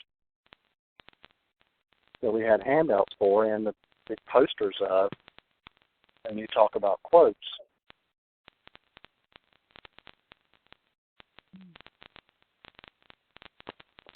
Is this PDF here, and I can't. It's 8.5 by 14, so you can't see the whole thing at once. But if you see this, the link here at the bottom, yeah, this is where you can. We've not published this on the websites yet. In fact, we've not shared this one on the web at all. The one that we shared didn't have all the source links for all of these quotes. But this poster includes what Ferris and Meckler and their attorneys have said, what their communications director has said, their former executive director, some of their state directors, what Mr. Nadelson said. And this particular PDF, everywhere you see the blue, now some of this, you could just do a search for the words on Google and you would find it. But some of this is from videos, from their presentations and debates. So word search isn't going to find it. But these are clickable links on this PDF where you can go get the actual article that this came from, or the video. Like this one from, I debated their staff counsel, Robert Kelly, in Yorktown back on March 15th. That's one of my favorites. Where he agreed that their application opens up the whole thing. This is a poster that's nothing but what the right and the left have been saying, with the links to verify that we're not making none of this up. We're not putting words in their mouth. And this is the link down here at the bottom to this PDF. This is going to be one of my favorites because I love showing them in action. This is what they've said. And I also think it gives I find Ferris arrogant, and it comes across. That's being kind. But I love this a lot. And here in Colorado, they'll let Nadelson talk anytime he wants to. But I have some thoughts up my sleeve. Well, if you look on the screen right now, I am. And I've got a better version of this, but these are all quotes from Professor Nadelson. I call him Bait and Switch Rob. I used to love him. Well, you'll hear them refer to him as Ferris will refer to him as the Article 5 guru, the bar none expert on Article 5. Right. And he wrote the ALEC Article 5 handbook for state legislators on an Article 5 convention. Now this is a photocopy, a screen capture of one of the articles that we've not published.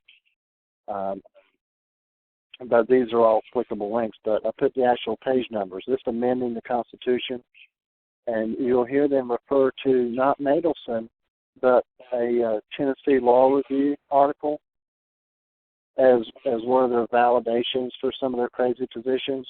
But they won't tell you, and Nadelson himself will refer to in the footnote the sourcing of this position, like to validate it, that it's from the Tennessee Law Review, but he doesn't tell you that he wrote it. So he's citing himself to validate the position that he's taking. He's not citing the founders, not citing the Constitution. He's citing himself as a source. Didn't know that.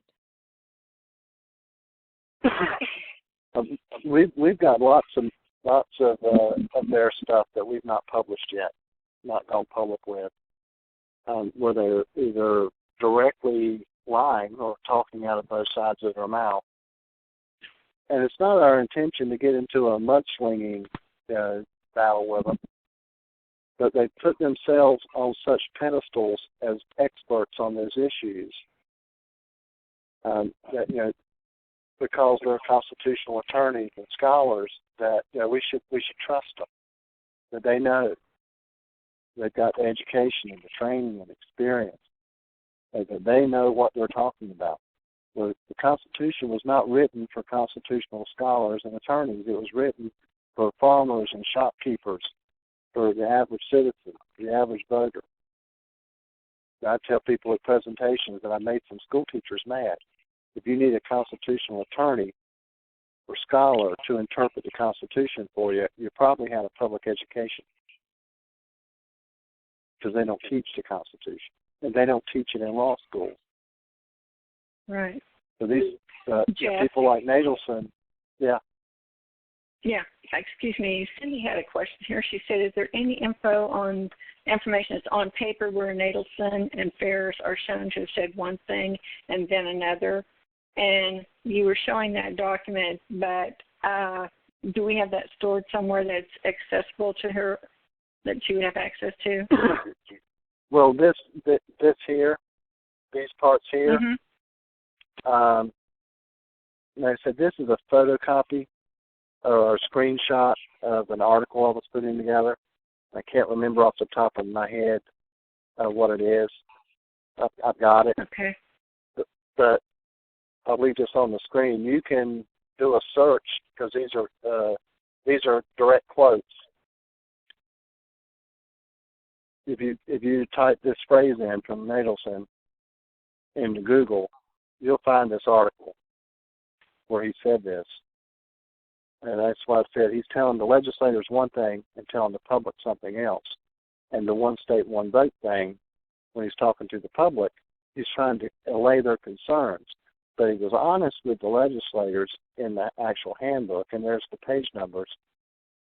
And the link to the ALEC handbook, because I've got 3 quotes here from that on page 11, 15, and 16. On the Rejoin or Die site. Did I put the ALEC Article 5 handbook in there?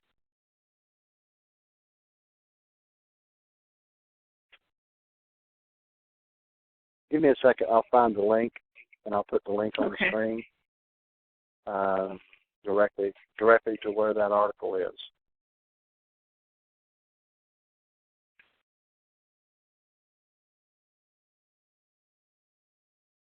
Let's see.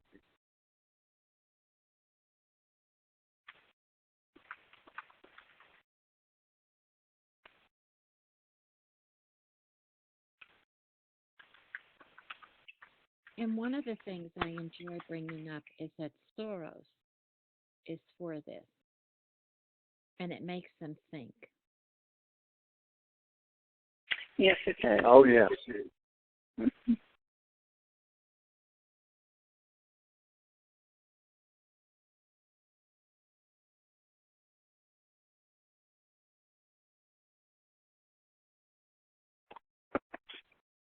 This is the link to the ALEC Article 5 handbook where you can get the PDF. And if you just back the video up a few,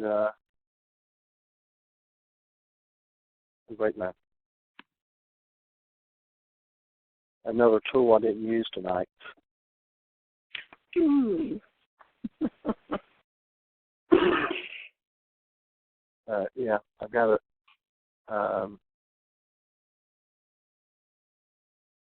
We've got a laser pointer we didn't use, a highlighter, and a pen so we could write. But that's the direct link. I got new toys. That's the direct link to the ALEC Article 5 handbook that I was, I'll get that pointer back, that I was showing you in this image from page 11, page 15, and page 16, and then the myth of the runaway convention. Now, on that poster, which I think was the other one, I was showing you the PDF, something I found really interesting, and this was from Rita Dunaway, staff counsel for the Convention of States. And I said, if you grab this link down here in the footer to download this whole PDF, it's in our documents folder. And if you want the one without the quotes, just take the dash links out. If you want it with the links, then get this one. This quote from Ms. Dunaway, and I know some of y'all are familiar with Chris Ann Hall. Back in the spring, the Congressional Research Service came out with an updated report on Article 5. And Chris Ann she was doing a daily radio show for a while there. I think she does it as she's available. But she did like a 5-part show, so 5 hours just on that CRS report. But she overlooked what I thought was the important stuff, the big picture. Well, because a lot of people were drawn, because of what Chris Ann did, it drew their attention to these Congressional Research Service reports. Convention of States decided that they needed to do some kind of public response to try and allay people's concerns based on what was in the CRS report. And one of their staff attorneys, Rita Dunaway, published an article that quote came from. And it'll take it a second to download it. But I just verify, if you get that PDF of that poster, click on that link and it'll open up this report that was written by Ms. Dunaway. And you scroll down to the bottom of page 2. She says that the power to adopt rules for its proceedings is vested in the convention itself, according to founding era custom and historical precedent. And then she's got this footnote 7. But if you go down and read, most people don't read footnotes. We go down and read the footnote. And the footnote says, and that's where the quote that's on the poster came from, is in this footnote. And she's citing a case, Dyer v. Blair, and then she quotes from it that Article 5 identifies the body, either a legislative or a convention, which must ratify a proposed amendment. So that's talking about, the amendment ratification. process, and Congress gets to decide whether it's going to be the state legislators ratifying or convention, and 3/4 of the states have to ratify. Now they continue, and this is a Supreme Court ruling, the act of ratification is an expression of consent to the amendment by that body.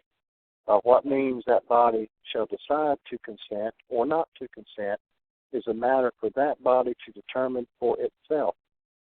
Well, that body, and that's the end of the quote, that body is a deliberative body performing a deliberative process. And just like Congress, just like the legislature in Colorado, for example, they make up their own rules.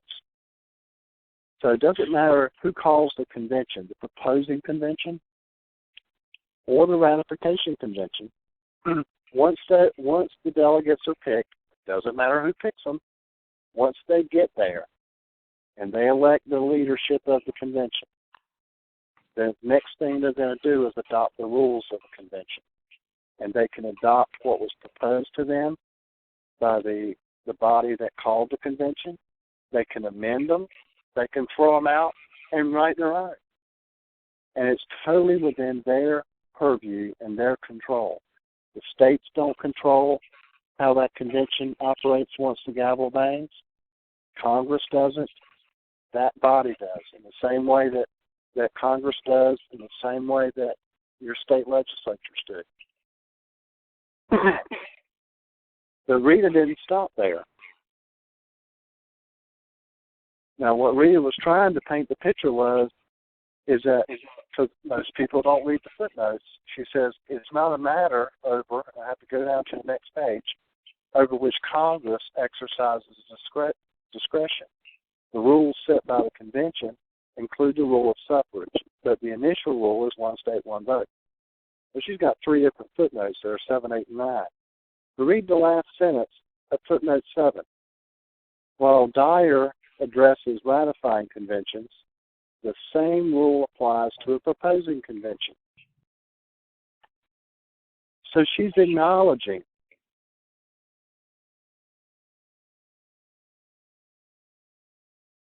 the convention itself will make the rules. They will determine if and how they're going to consent to whatever it is they do. She knows this. She knows that the state legislatures aren't going to control the convention. She knows that the state legislatures, they can pass all the laws they want, state laws, trying to dictate to the delegates how they're going to conduct themselves at an Article 5 convention. But they don't have any authority at the Article 5 convention. It's a federal convention. It's a federal function.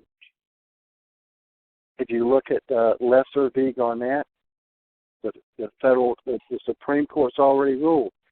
I listened to some clown just a couple of days ago talking about all the court, that if they tried to pull some shenanigans at this convention, that the lawsuits would fly. They would stop it. They'd take it to the courts. Well, what courts are they going to take it to? You can't take it to a state court. It's not a state issue. It's a federal issue, which means it would go to the federal courts. And the federal courts have already ruled. And the Supreme Court has ruled.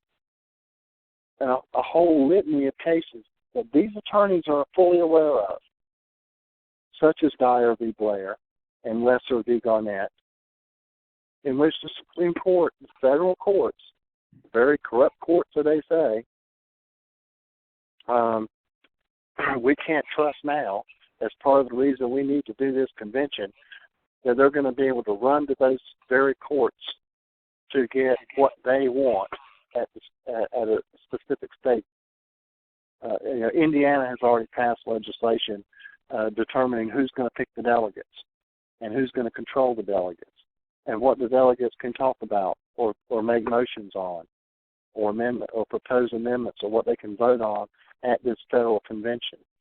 And passed a law that says it's a felony if they don't do what the state legislature tells them, and they got to give them 48 hours notice before they can vote on something. You're going to hold that whole convention of 50 states hostage waiting on Indiana's delegates to get permission from the governor and the leadership in the legislature to vote on a motion, you'll never have a convention. That's why the states didn't leave it in the hands of the states to control the convention or to set the rules for the convention. This isn't something that Congress or the federal government stole away from the states. This is the way the founding fathers set it up. And the states did pick the delegates to the Philadelphia Convention. Congress let them do that.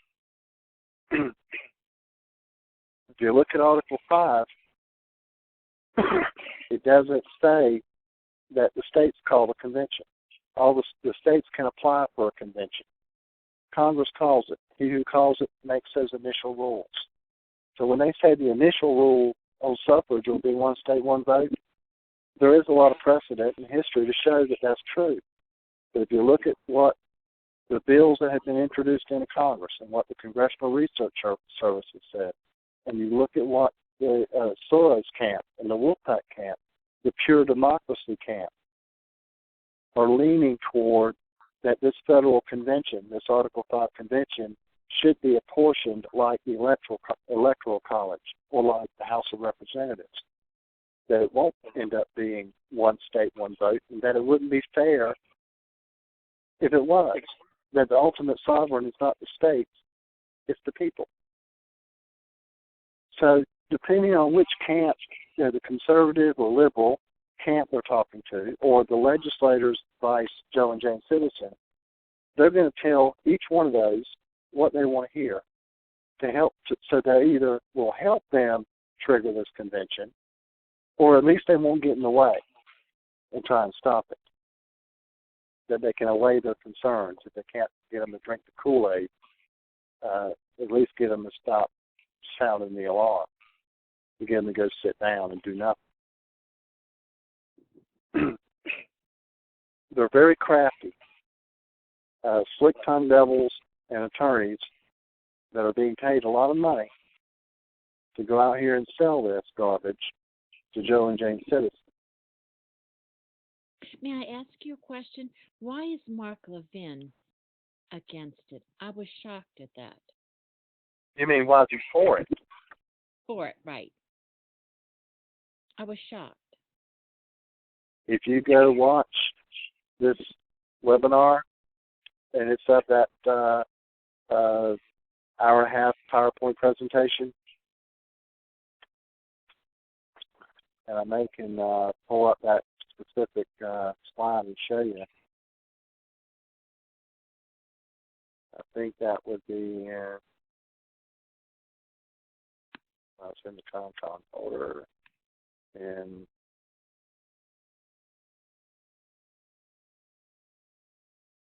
oh no, still grab it. It's in Article 5 PowerPoints.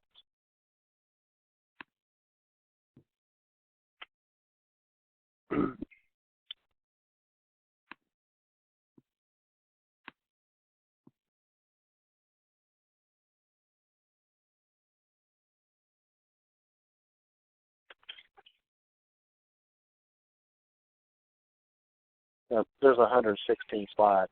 I'm not going to suffer you through all those. I'm just going to find the one that answers your question.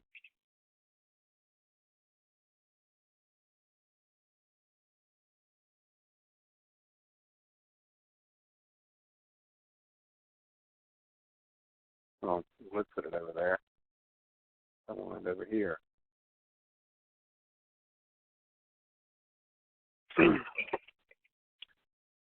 The NGOs, non-governmental organizations.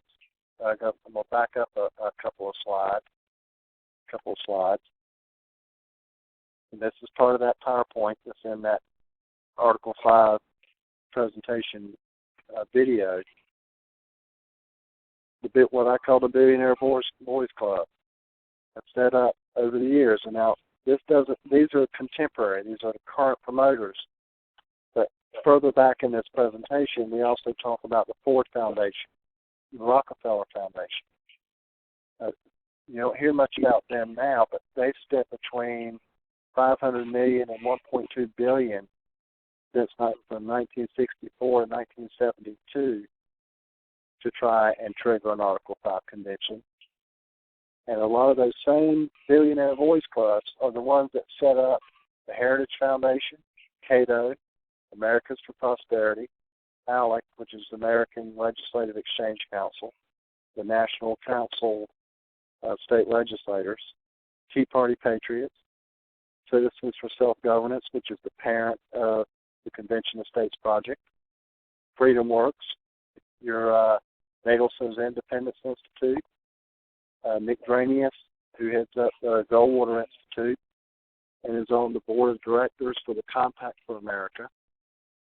And you've got all these talking heads who have been receiving money from those NGOs, which are being funded or set up and funded to the tunes of millions of dollars by the Billionaire Boys Club. And you say, why is Mark Levin supporting an Article 5 convention? Because he's been getting since 2010 over $1 million a year in ad revenue for his radio show from Americans for Prosperity. Rush Limbaugh, $2 million a year on average since 2009 from Heritage Foundation.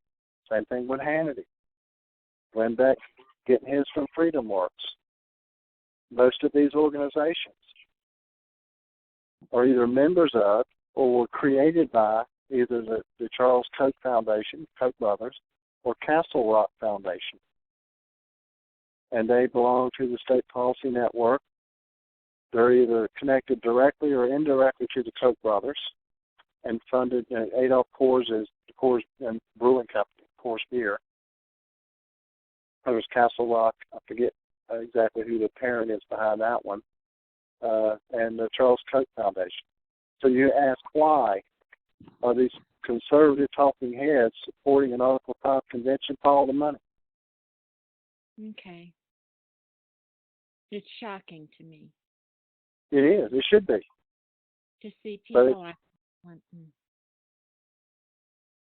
like Limbaugh and Beck and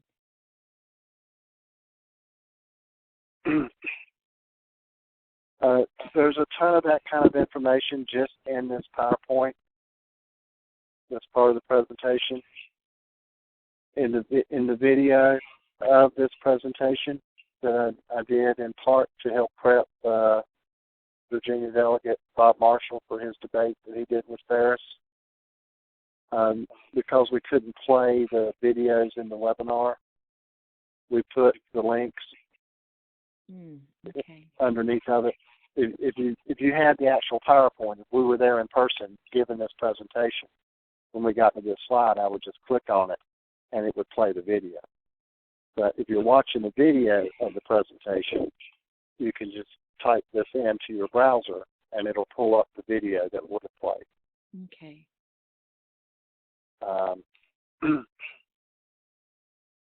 There's your buddy Rob again. Yeah.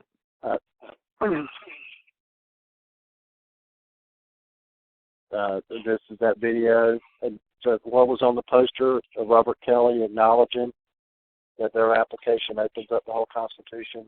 That's in the presentation, and there's a direct link to that video. I like there's a ton of information in here in this PowerPoint, and that PowerPoint is this one right here. The second one in the Article 5 playlist on our YouTube site. The Article 5 webinar, August 3rd, 2014. And so you don't have to remember, where was it at? I've opened up so many now. Close some of these.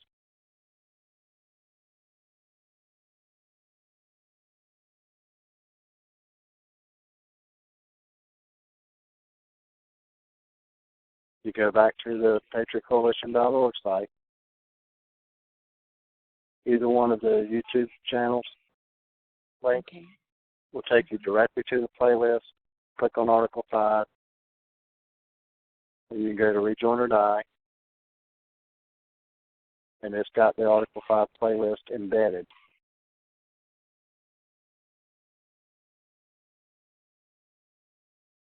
You just have to scroll down a little bit right there, and that PowerPoint presentation is the fourth one in the list, in the playlist. Okay. So what I was just showing you from the actual PowerPoint is right there. Okay. I have that on my. Actually, this is going to shrink my bookmarks because I have all this on my bookmarks one at a time.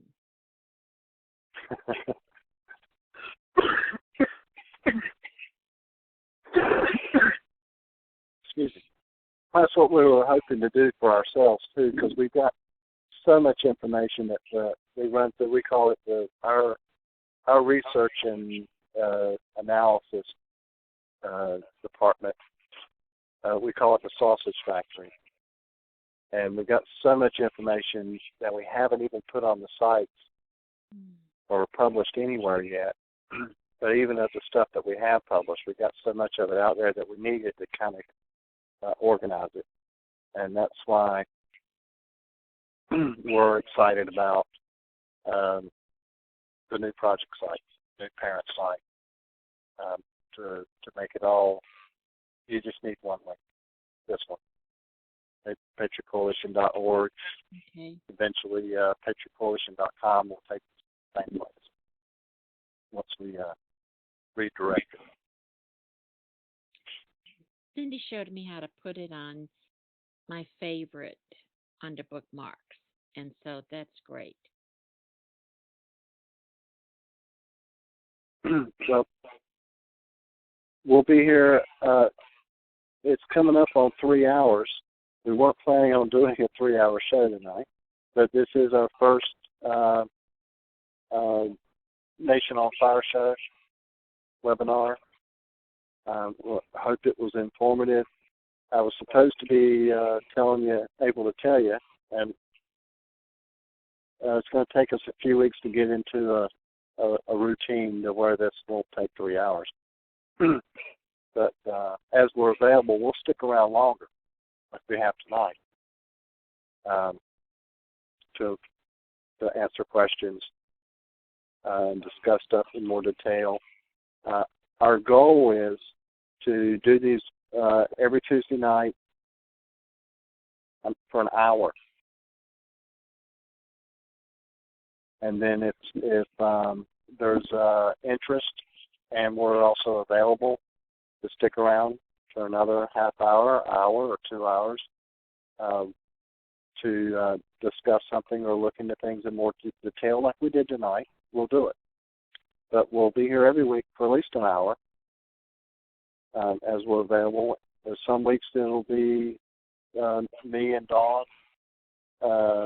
Some weeks it'll be Richard will be here as well. Some weeks they'll be here and I won't. If you listen to our last America's 11th Hour show,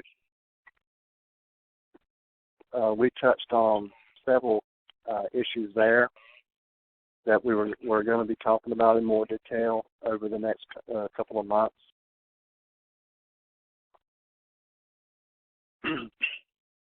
We never get beat with the facts because we do our research. Where we're all getting beat is in the propaganda war. And if you haven't been to America's 11th Hour project or website, highly recommend you go there. Again, this was the first one we set up with this new format.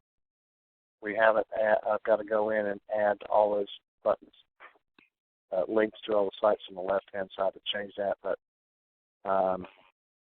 we're going to standardize all the project sites. So if you get familiar with where and how to find something on one of our sites, and then you're wanting to learn about another one of the issues that we address, and you go to that project site, it'll have the same basic look and format, and you'll know where to go to find stuff on that site because it'll be set up the same way the other ones are. This one hasn't quite been modified yet, but you go to the basics on America's 11th Hour.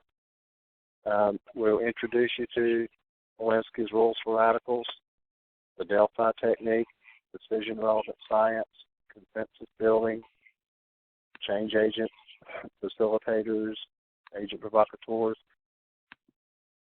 and we walk through them and just in the basics.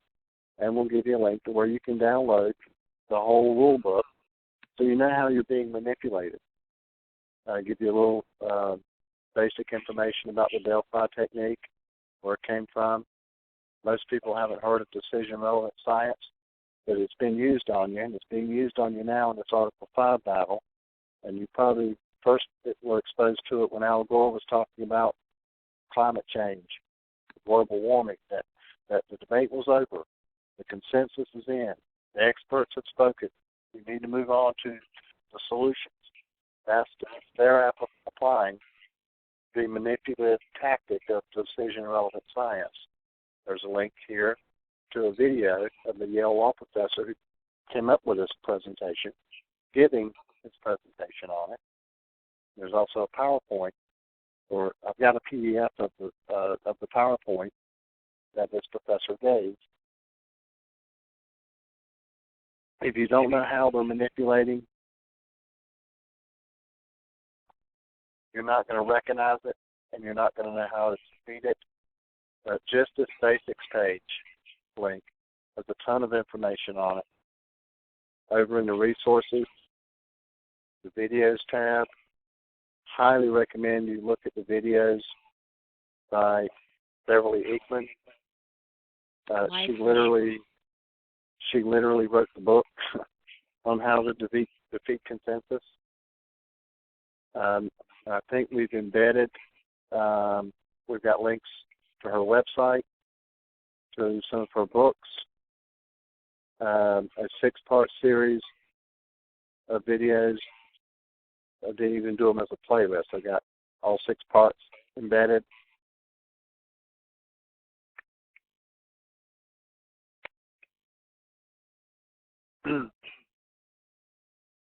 We're still putting this site together as well. We've got more webmastering work and consolidating information.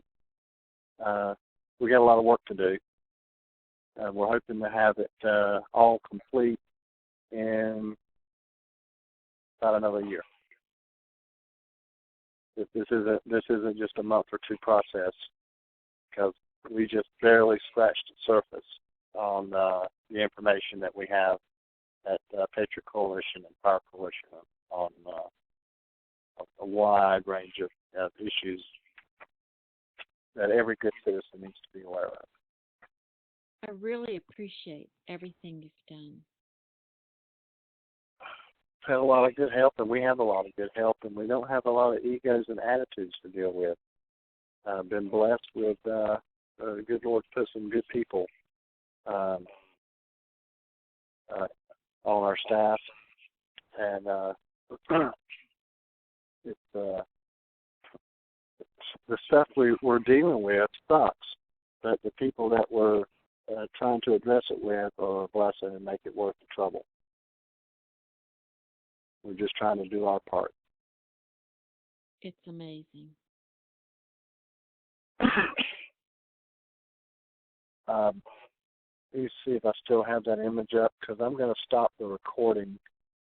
But for those who are on the tail end of this, of watching the video, because we're going to archive this, and for everybody that's still here with us, join us next Tuesday night, 9 o'clock Eastern Time, 6 Pacific. Join.me/Patriot Coalition. You've got to click the icon on the phone to get to hear the audio, or you can call by computer. Just click on this link, and it'll connect to your computer speakers and microphone. Or you can call the conference number, and it'll give you. You can call the phone number, and then punch in the conference ID number, and then you can hear the audio. If you want to listen to or participate in or engage us on the live show, or you can go to YouTube.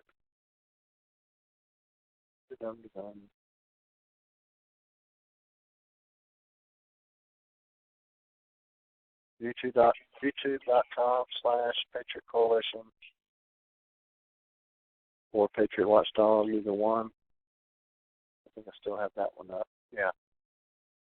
Patriot Coalition playlist, and look for Nation on Fire, and that's where the archive of our shows will be with the name, the date at the end of the name. You may end up putting the subject matter, but just in the interest of trying to keep it simple.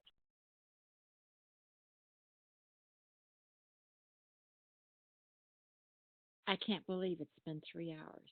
It went so fast. Well, hopefully we didn't bore you then. You stuck around. You didn't. I gave up Megan Kelly. Megan Kelly is a must for me.